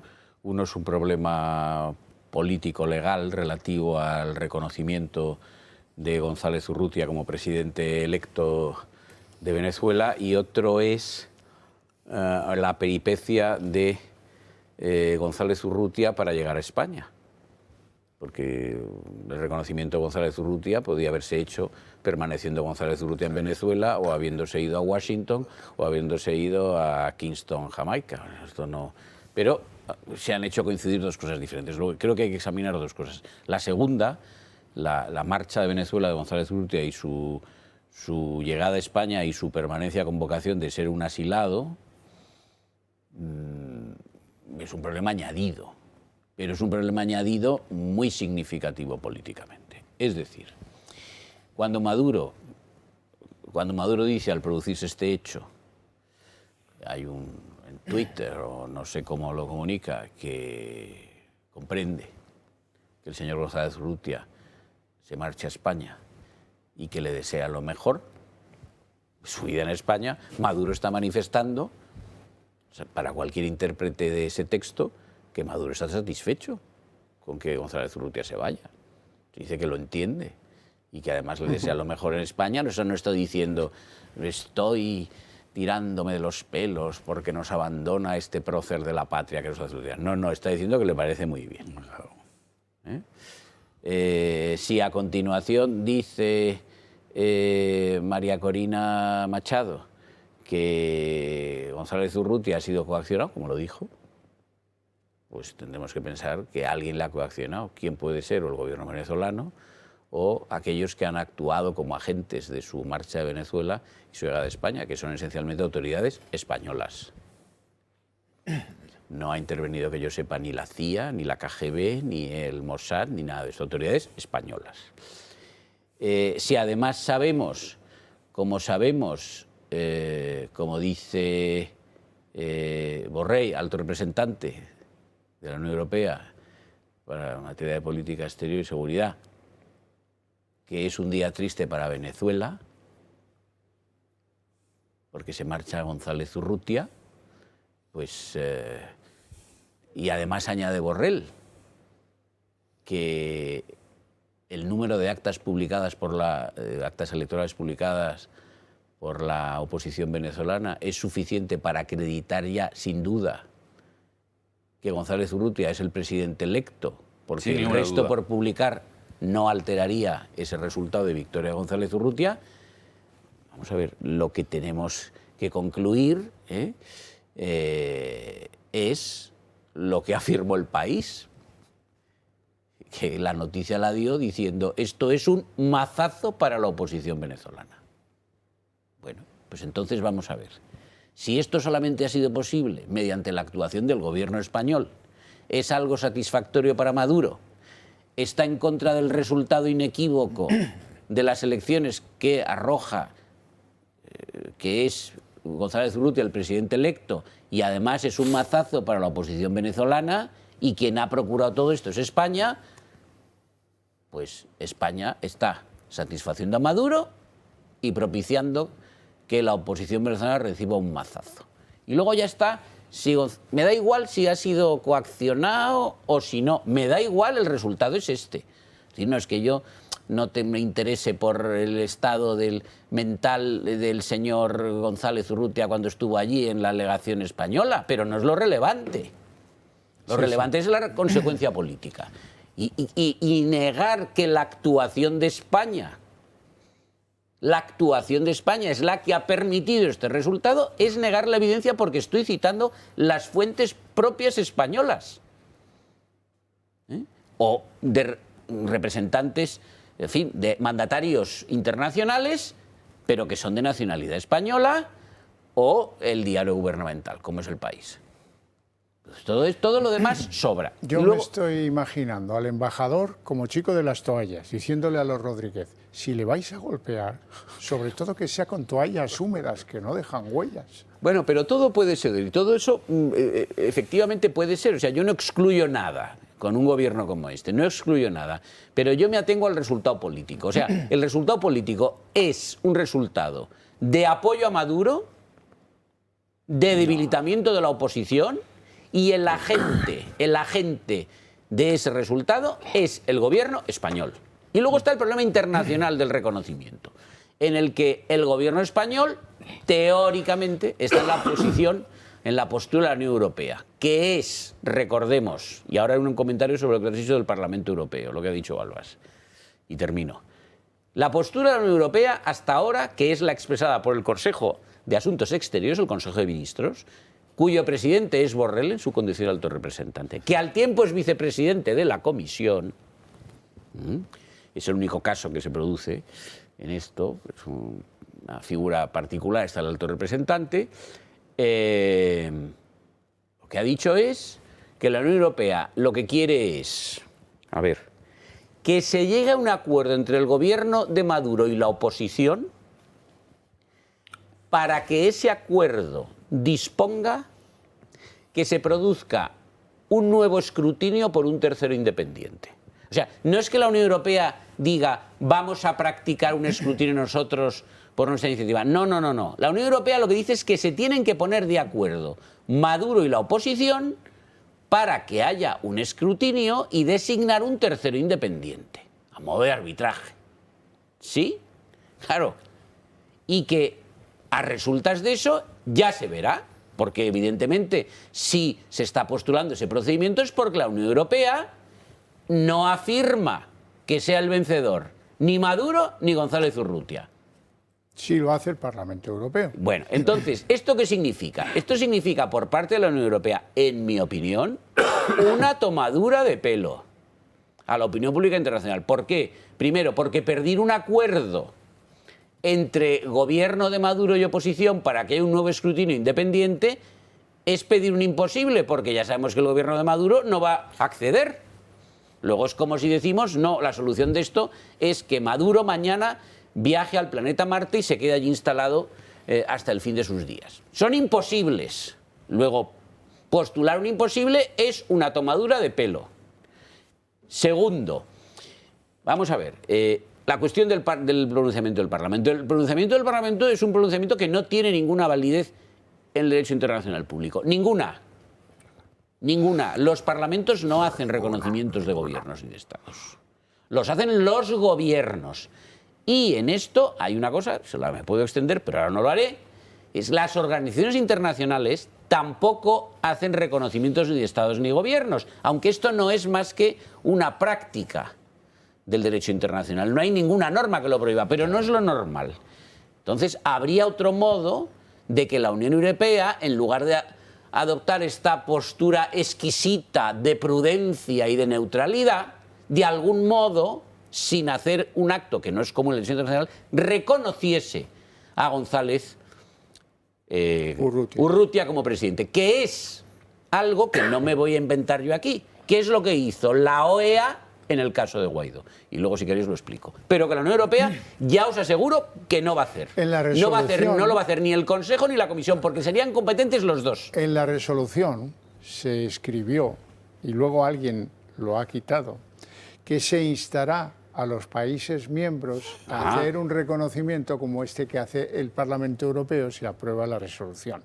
Pero alguien, los socialistas, consiguieron en sus negociaciones con los populares que se limara ese principio, y en lo aprobado no consta. Xavier, porque es evidente que el gobierno español se está alineando con esta postura de neutralidad, a mi juicio, inaceptable a la Unión Europea, porque el gobierno español lo que quiere es favorecer a Maduro, y esa postura de aparente neutralidad lo que está haciendo es proteger a Maduro.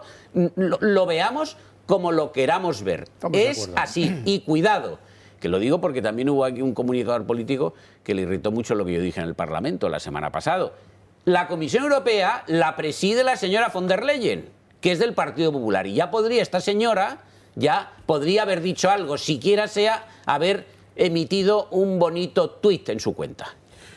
Bueno, yo voy a añadir un comentario que seguramente es herético, impertinente y que no va a caer bien. Pero será lo último que haga, y es sobre la posición de Edmundo González Urrutia, que yo no la tengo tan clara. Yo lo siento, pero lo voy a dejar muy claro. Nadie la tiene clara, por eso, Mario. Pero quiero dejarla clara, porque se están haciendo categorías sobre lo que ha hecho. Y lo voy a explicar. No me interesa nada ese señor. Estoy de acuerdo contigo, José María, en el resultado. Completamente. Es evidente. El resultado. Esa fotografía hay que seccionarla en tres partes. Primero, la parte de los que coaccionan. Poco análisis se puede hacer de los que son unos mamporreros de un poder autocrático, de un poder dictatorial, que van a hacer su trabajo. Y lo van a hacer de la manera más fría y más desapegada posible. Yo sobre estos señores no puedo hacer más que mi más absoluta reprobación. Si no lo firmas, atente a las consecuencias. Dos, el embajador de España en Venezuela. España es un país sin fronteras. Mi último artículo va de eso, Españoles sin fronteras. Es un país donde un prófugo de la justicia puede ir perfectamente de Bélgica a España, donde las fronteras del sur de España no existen, y ahora resulta que tampoco hay fronteras en las embajadas, en este caso de España en Venezuela. Y ahora me coloco en la posición de Edmundo González, porque diréis que es irrelevante, pero para mí no es tan irrelevante. Desde el punto de vista del resultado, estoy de acuerdo contigo, José María, que es irrelevante. Pero que habían varias opciones. Vamos a ver. Cuando a alguien se le ofrece presentarse como candidato a la presidencia en Venezuela, donde compites contra un dictador, sabes que el dictador seguramente se va a oponer, aunque gane, a bajarse de su presidencia. Por lo tanto, esa posición es crítica y la asumes con todas las consecuencias. Bueno, la asumes porque liquidan a las dos anteriores. Claro, sí. Claro, no, la asumes. Yo no quiero que nadie se convierta en mártir. No, pero Mario, pero déjame un momento es que tú no puedes pedirle a nadie, no les exigir a nadie que sea mártir ni héroe, y menos a un anciano. A eso voy, pero eso estaba diciendo José María, que yo no puedo pedir a nadie que sea mártir, pero tampoco que sea héroe. Pero también tengo que decir que ante una situación en la que alguien libremente, por muy senil que pueda estar, se presenta a las elecciones, va a la embajada y le coaccionan y le dicen firma y reconoce que ha ganado las elecciones Maduro, caben dos opciones. Dos. Firmar o no firmar. Sí, claro. Firmar o no firmar. Y este señor optó por firmar. Bajo coacción, lo que queráis. Pero a mí, cuando me han querido coaccionar, yo no he firmado. Ni he dicho lo que me querían que tenía que decir. Por lo tanto, la posición de Edmundo González Urrutia no es tan sencilla.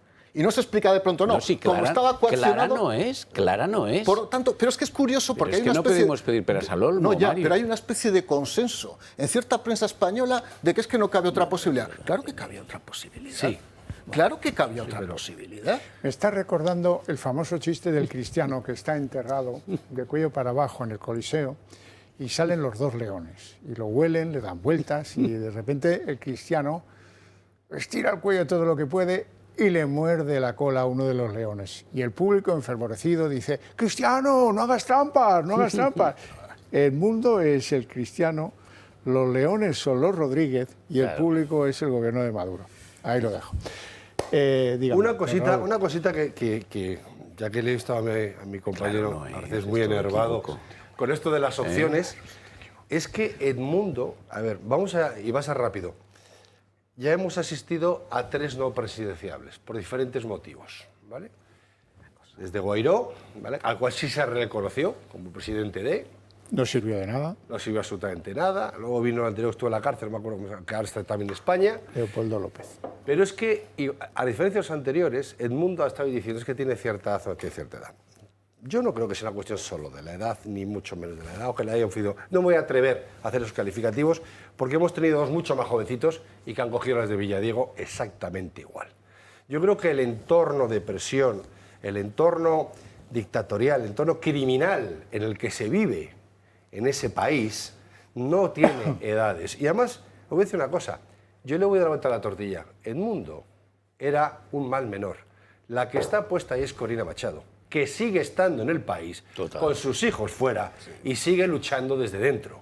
Simplemente era una estrategia política para poder que alguien votase y poder llegar donde estamos. Si no se hubiera presentado Edmundo, que era, con respeto dicho, un testaferro político, de la real promotora de ese cambio, que es Corina, la cual está en el país, sufre en el país y tiene a los hijos fuera aceptando todos los riesgos. Yo creo, y perdona Mario que te diga esa rotundidad, no creo que hay que jugar tanto Edmundo. Edmundo para mí, con cariño dicho, era un muñeco o una utilidad concreta para promover un cambio o intentar demostrar a la comunidad internacional que Maduro ha perdido las elecciones, las ha perdido, que las ha ganado Corina a través de la imagen de Edmundo, que Edmundo está fuera y es una circunstancia, que la que está dentro es Corina y que no tenemos que olvidarnos que ese movimiento sigue.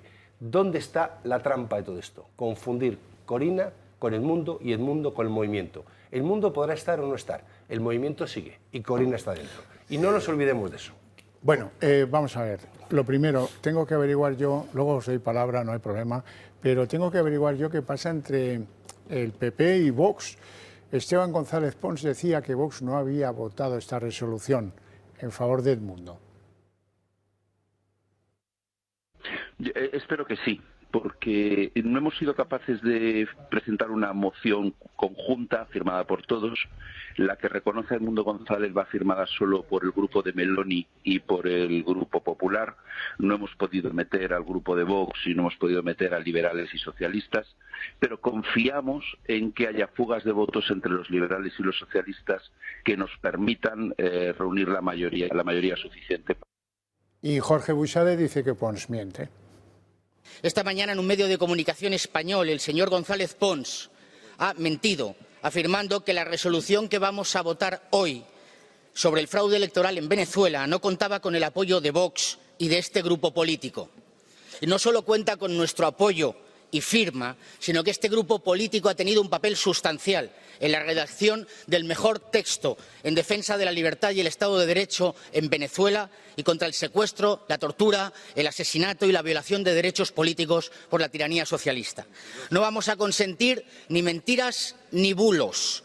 Pida perdón si su orgullo se lo permite, pero la mancha de indignidad quedará para siempre, como su foto y su acuerdo con el Partido Comunista Chino.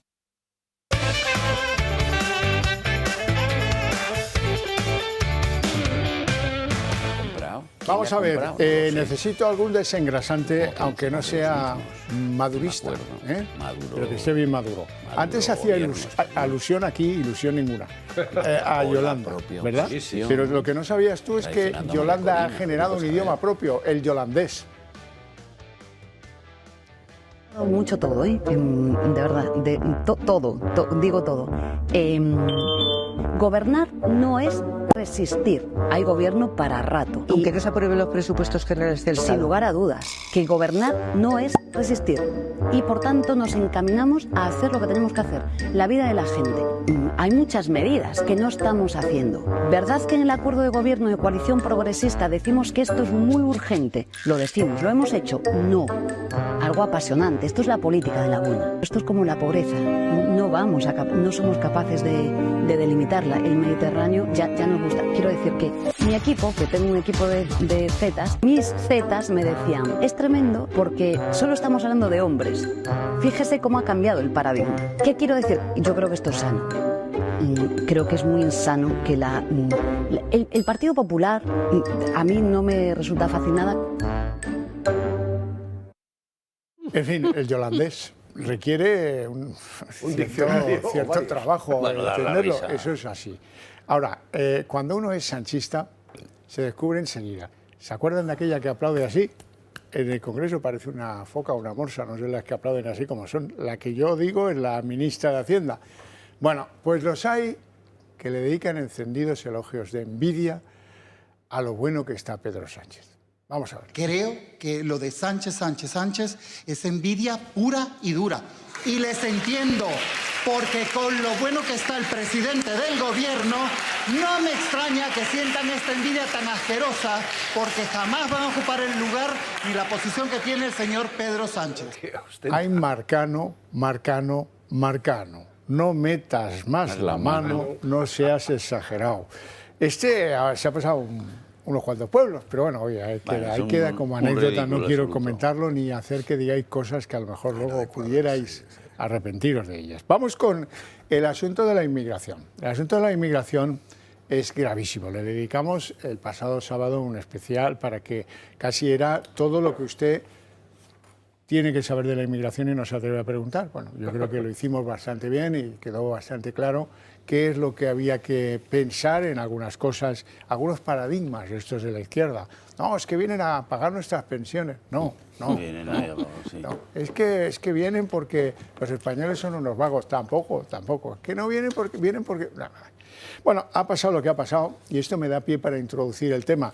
¿Qué es lo que ha pasado? Pues que Feijóo ha ido a ver a Meloni, a Italia, a aprender. Antes fue a Grecia, hay que decirlo todo.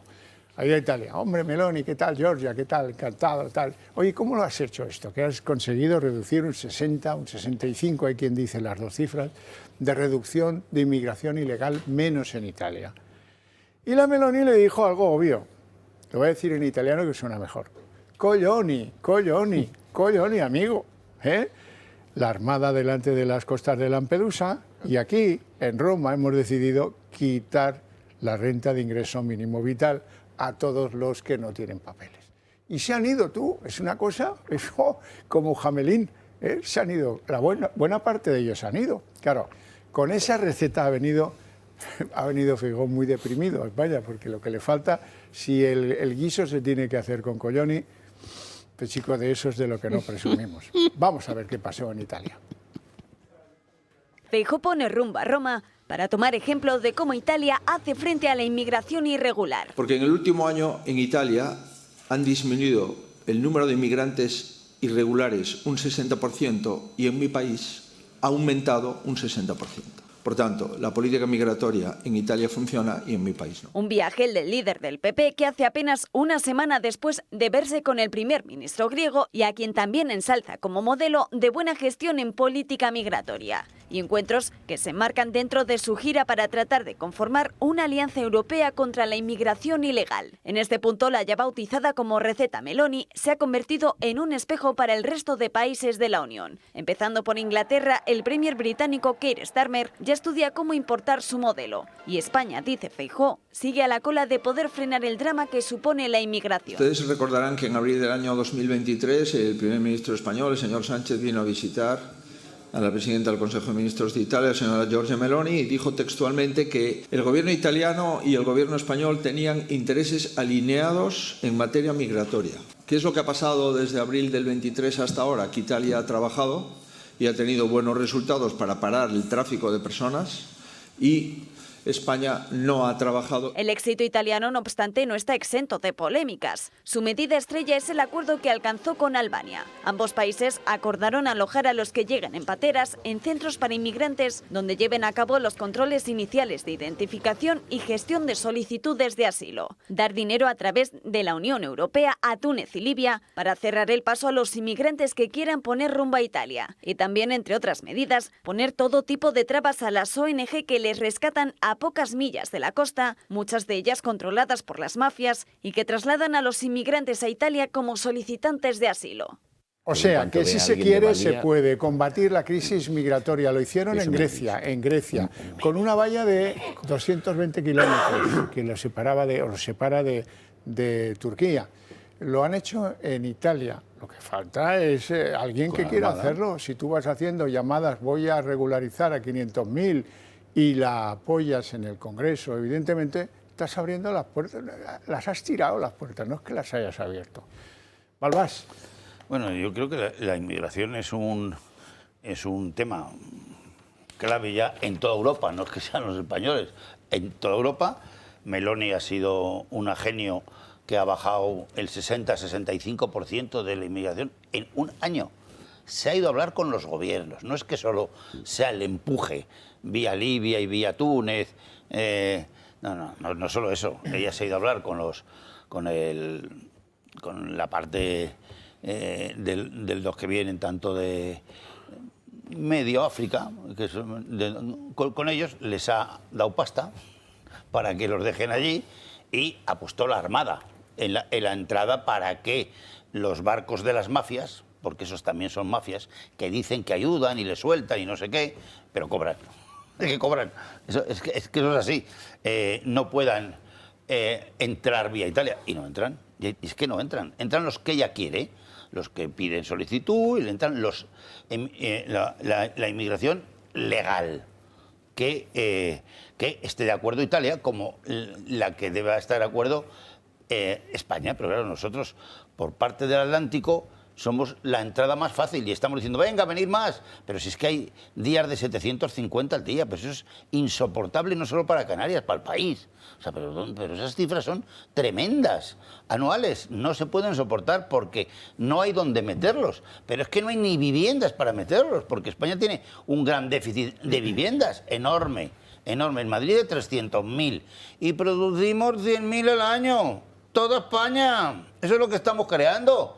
Que todo es un bluff y una mentira. Voy a construir 100.000 al año de la iniciativa privada, el 80%, y 20.000 de la pública, en donde sitio que sea. Entonces no tenemos ni sitio físico donde ponerlo. Se están metiendo en hoteles de Canarias, que es la principal industria de los canarios. Es el 50 o 60% de su ingreso vital. O sea, les estamos fastidiando el negocio porque la defensa y la seguridad y las fronteras son del Estado español, no son del Gobierno Autónomo de Canarias. No son del señor que es el presidente, que el pobre hombre está todo el día pidiendo ayuda y no se la dan. Le engañaron también en lo del cuando la isla del volcán de La Palma, cuando no les han dado ni 3 pesetas de tal, siguen allí en unas casetas. Entonces, a Canarias, que es un sitio clave en la defensa de España, es que es clave y es nuestro de siempre. O sea, vamos, no existía ni Marruecos, ni el rey ese, ni esa dinastía, ni cosa que se le pareciera, ¿entiendes? Cosa que y se además pareciera, sí, son lo que se está haciendo es inhumano para los canarios. O sea, también para los canarios. Eso sí que es inhumano, porque hay islas que están están atropelladas y además Hierro, pues es que no cabe nadie ya. Es que... Ceuta y Melilla, lo mismo. Y Ceuta y Melilla, lo mismo, que es que esto es así. Entonces, esto tiene una solución no solo española, sino europea. Y España tiene que ir a los países donde ha ido ahora, no sabemos a qué ha ido Pedro Sánchez, a esos países, a pactar con ellos que no suelte lo que no sea legal y que vengan los inmigrantes que nos hagan falta y que se les pueda dar, como está haciendo Italia, que copie de Italia, que Italia, mucho lo que tú cuentes, extrema derecha, pero tiene un una comisaria o un comisario, no sé lo que es, italiano en el gobierno, como lo tiene el húngaro y como lo tienen los nórdicos, que también son de extrema derecha, y el holandés y todos los demás. O sea, que el cuento es mucho cuento aquí, ¿sabes? O sea, porque en el país que corresponde da igual de dónde esté. El griego, que también puede dar lecciones, es del Grupo Popular. Lo que pasa es que cuando uno no quiere oír es como si nada. José María. Sí, pues yo tengo que decir contundente y, en fin, de modo concluyente que el Partido Popular está tomando el pelo a los españoles en esta materia de inmigración. El Partido Popular no tiene ninguna convicción en esta materia, simplemente está ahora hablando de esto porque ha comprobado, las encuestas que maneja, que las manejamos todos, que esto se ha convertido en un tema de principal preocupación de los españoles y piensa que de esto va a obtener algún rendimiento electoral. Pero yo voy a recordar el pacto firmado el 10 de septiembre por el Partido Popular, el presidente, el señor Núñez Feijóo, con el presidente del Gobierno de Canarias, que es de Coalición Canaria y que preside un gobierno de coalición de esa coalición con Local y el Partido Popular.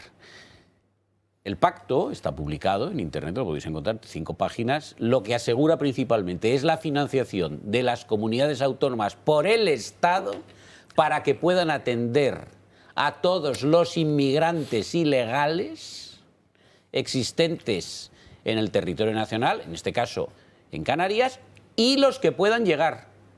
Y que se llegue a acuerdo entre las comunidades autónomas, se insiste mucho en que se convoque la conferencia sectorial de consejeros, para repartir a todos los ilegales, a todos, entre diferentes comunidades autónomas. Hasta el punto que se llega a decir, lo voy a leer porque esto ya es de recochineo, lo voy a leer, que entre otros compromisos el Estado asume el siguiente, dice: habilitar y poner a disposición de las comunidades autónomas las infraestructuras del Estado en desuso o cerradas, con los recursos necesarios para su adecuación, para la atención y alojamiento de las personas migrantes acogidas.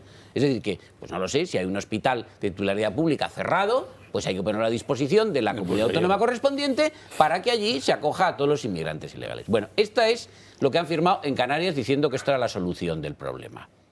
Pues yo no sé en qué está el presidente del Gobierno canario y desde luego en qué está el señor Feijóo. Y esta semana se ha debatido en el Congreso una moción del PP en esta materia.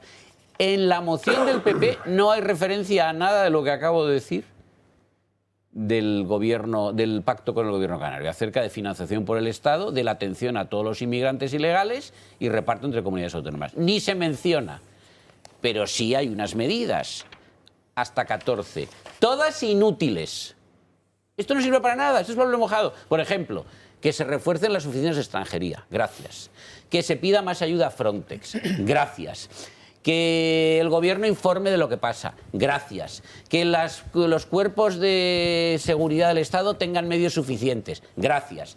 Este es el texto, este es el tenor de las 14 medidas que el Gobierno ha propuesto solemnemente al Congreso de los Diputados para ser aprobadas. El Partido Popular no tiene seriedad porque no tiene convicción. Perdone un momento.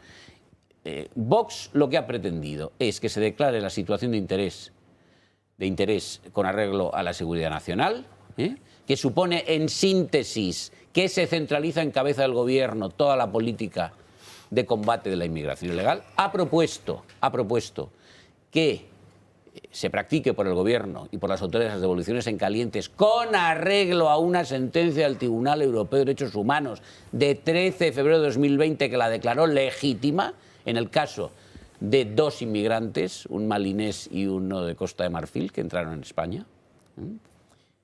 Ha propuesto operaciones de interdicción marítima, es decir, que la Armada actúe no para bombardear cayucos, como dijo el memo del ministro en el debate, que nosotros pretendíamos que la Armada bombardease cayucos. No.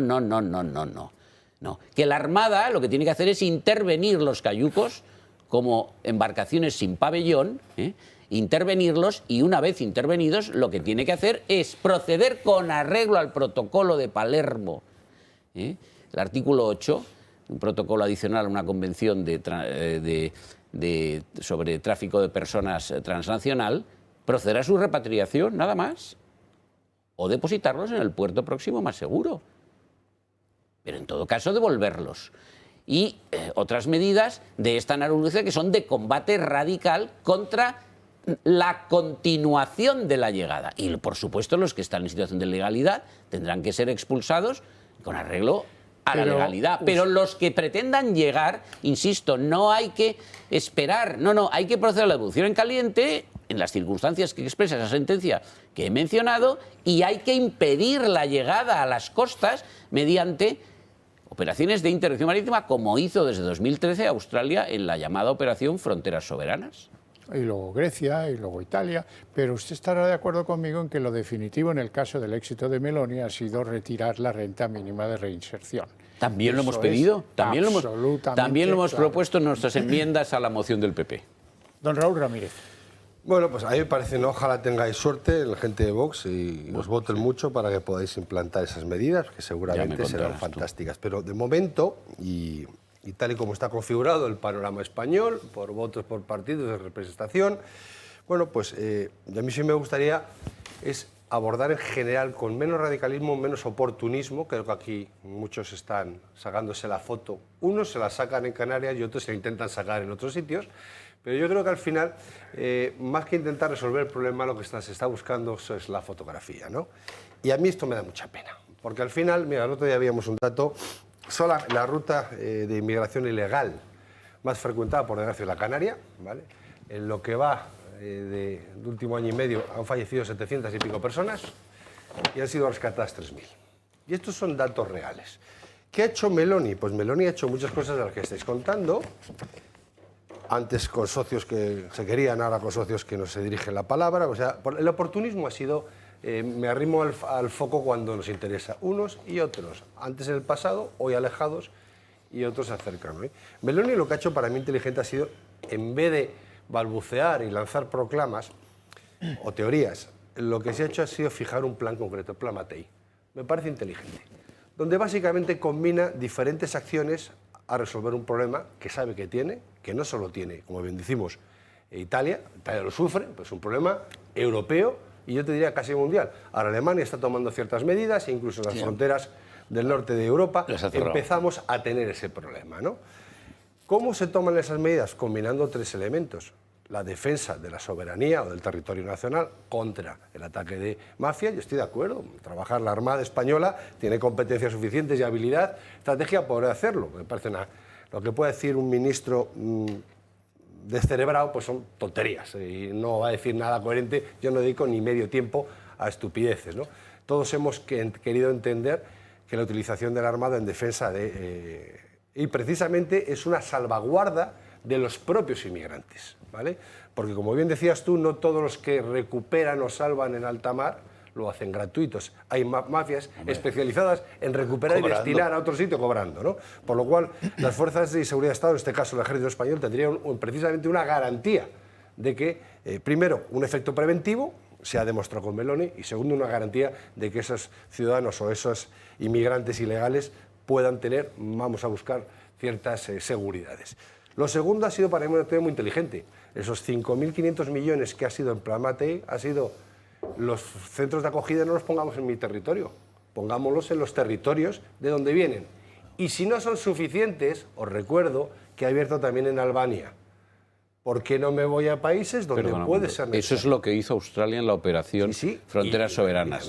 Los centros de refugiados los estableció en Nueva Guinea, Papúa, de acuerdo con el gobierno de Nueva Guinea. Fenomenal, pero en este caso ha hecho lo mismo. Entonces tú dices, oye, estamos utilizando las fronteras de riesgo, controlando. No solamente el plan Matei, cuando se mete en profundidad, es un plan Matei de incentivación de consumo, desarrollo industrial e inversiones en los territorios donde, mejorando la calidad de vida de mi vecino, tendré menor presión. Inteligencia plana. En otros lados, gente que puede necesitar una inyección de capital en su economía, traslado inversiones para que esos inmigrantes acaben allí. Absolutamente lógico. Combinando tres elementos, una política de comunicación muy clara, una política internacional. Y aquí quiero pararme. ¿Cómo España va a poder hacer algo así teniendo la política exterior que tenemos? Si estamos peleados con Argelia, no nos ven en Israel, en Venezuela nos van a echar. España es ahora mismo el más incapacitado para establecer un plan de desarrollo que controle la inmigración, puesto que somos presos del gobierno marroquí. Nos juega a voluntad, cuando quiere fuera y cuando quiere no. Con Argelia no tenemos ninguna relación. Es más, no nos quiere ni ver. Con la mitad de los países incluidos, los que habéis nombrado, Túnez tampoco. Es decir, ahora mismo España, como siga así, se quedará sola con las propuestas de unos y de otros, porque esto no es un problema solamente de España. Es un problema que sufrimos en España de primera mano, pero nosotros somos, al igual que fue Grecia, al igual que es Italia y al igual que muchos países que separamos los mal llamados primer y tercer mundo, contra un movimiento migratorio que va a ocurrir y contra unas mafias que han visto que hay un dinero emergente que se pueden lucrar. Por tanto, me parece muy lo que ha hecho Meloni, pero hay que entender cómo lo ha hecho en vez de intentar salir guapos en la foto cuando nos interese políticamente hablando. Mario Garcés. Creo sinceramente que hay algo que trasciende todo este debate y es lo que ha faltado en la política española en los últimos 45 años y es que queremos que sea España. Esa es la realidad. Sin duda. ¿Qué queremos que sea España? Porque realmente la inmigración es el incipiente o el excipiente que provoca realmente esa pregunta. ¿Qué queremos que sea España? Y aquí hay tres planteamientos de cara a determinar lo que es la inmigración. Insisto, la inmigración. No la migración de semovientes o de palomas, la inmigración. Por una parte está el buenismo progresista de fronteras abiertas, de la transculturización, del mestizaje oportunista, que es lo que ha invadido Europa durante los últimos 70 años. España sencillamente no ha hecho nada. Es decir, lo mismo que ha hecho Europa durante muchísimos años. Ha planteado pues, una especie no de modelo, sino sencillamente de dejación asimilacionista donde todo el mundo cabe. Y donde la integración es una pseudointegración. Ahí está el Partido Socialista Obrero Español. Dos, yo en esto he sido contundente y claro, he tenido mis costes políticos cuando lo he sido, porque lo he publicado muchas veces. O sea, lo que sigo publicando en la prensa, yo esto José María lo he publicado siempre. Creo sinceramente que el Partido Popular se ha equivocado muchas veces y nos seguimos equivocando en lo que es la definición de país y política migratoria. Y que nos sigue persiguiendo, desde luego, una aura anímica de cierto, no sé, de cierto derrotismo o de no tener criterio. Y voy a explicar por qué. Plantear el problema de la inmigración solamente desde la perspectiva de que esto me genera una masa de mano pública o de mano privada para poder cubrir determinadas necesidades laborales en España es de una pobreza intelectual, es de una intensidad paupérrima intelectualmente. Porque no ese es el problema. El problema es otro. Además de ese, es un problema de congestión de servicios públicos, es un problema de modelo de Estado. En España hay 9 millones de extranjeros, cuando hace 45 años solamente había 150.000. Y esto es un proceso aparentemente natural de aluvión. ¿Qué queremos realmente que sea España? No me vale el argumento de que tengo que cubrir con mano de obra externa lo que no pueden cubrir los españoles, cosa que no es cierta en todos los casos, cosa que encima no es cierta. Porque ese planteamiento es un planteamiento muy pobre y de oportunidad. La gran pregunta es, ¿qué quiero que sea España? Si un país multicultural, si un país asimilacionista, si un país fallido, un Estado fallido, porque quiero recordar... Eso lo llevamos bien, ¿eh? Eso lo de ser fallidos bien. Constantes. Y lo de no saber lo que es un Estado fallido también, porque después de lo que he visto yo de esta semana, ya yo creo que hay algunas cabecitas en este país que no hay nadie a los mandos de algunos partidos políticos, ¿no? Un país que no tiene frontera. Un país, cuando los Estados-nación nacen hace 2 siglos y medio, entre otras cosas, es para que una comunidad política basada en ciertos principios de identidad tenga unas fronteras, proteja sus fronteras, tenga una seguridad interior y una hacienda que garantice determinados servicios. Eso era lo esencial. España no tiene frontera. España no tiene frontera. Pero es que ni unos consideran que tiene que tener frontera y otros durante muchos años han considerado la inmigración como un factor pseudoeconómico para cubrir necesidades, cuando el problema es otro. ¿Qué queremos que sea España? Y si alguien no aborda este problema, que se vaya. Y lo digo claramente, que se vaya. Si hay un político en España que no es capaz de responder a la pregunta ¿qué quiero en mi país? ¿Quién tiene que formar parte de mi país? ¿Qué valores? ¿Qué es el bien común de mi país? De verdad, no merece ejercer la actividad política. Algo muy importante descubierto hace 100 años. ¿Qué viene a aportar esta familia a España? ¿Qué sabe hacer esta familia? Sobre todo que venga la familia, no que venga solo el joven de 20 años con el móvil y el atuendo deportivo, que los que vienen en cayuco pagando una pasta a una mafia. ¿Qué saben hacer? Pues pueden recoger fruta, pueden trabajar en las obras, eso nos conviene. La inmigración en Australia, sabes cómo funciona, ¿no? Sí, sí. Tú tienes que contar tu currículum vitae laboral y ellos deciden si te invitan y te dicen dónde vas a ir a vivir, a qué estado del gran país ese Australia del que tenemos tantas cosas que aprender. José María. Pues me satisface mucho que Mario haya dicho esto porque, en fin, está mal hablar de uno mismo, pero yo en las Cortes he dicho el otro día que el gran problema del PP no hablo del PSOE, pero esto es evidente, el PP también, es que es un partido multiculturalista. Y lo que he dicho es que los multiculturalistas consideran que el multiculturalismo es en sí un valor, y esto es un disparate. El multiculturalismo no es un valor en sí, no es ni bueno ni malo en sí mismo.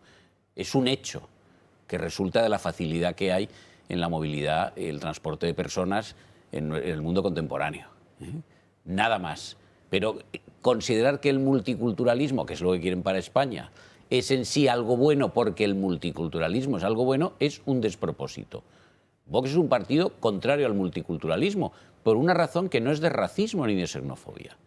Simplemente porque considera que en una situación crítica de inmigración masiva y descontrolada, esa inmigración masiva y descontrolada, cuando se acepta como una realidad porque lo multicultural es bueno, al final redunda en un debilitamiento de lo que es la nación española. Como ha redundado en Francia, y sobre esto hay una literatura desde los años 80. Y nadie se escandaliza, y nadie dice que es un bulo, y nadie dice que hay racismo, etc. Podría citar varios autores.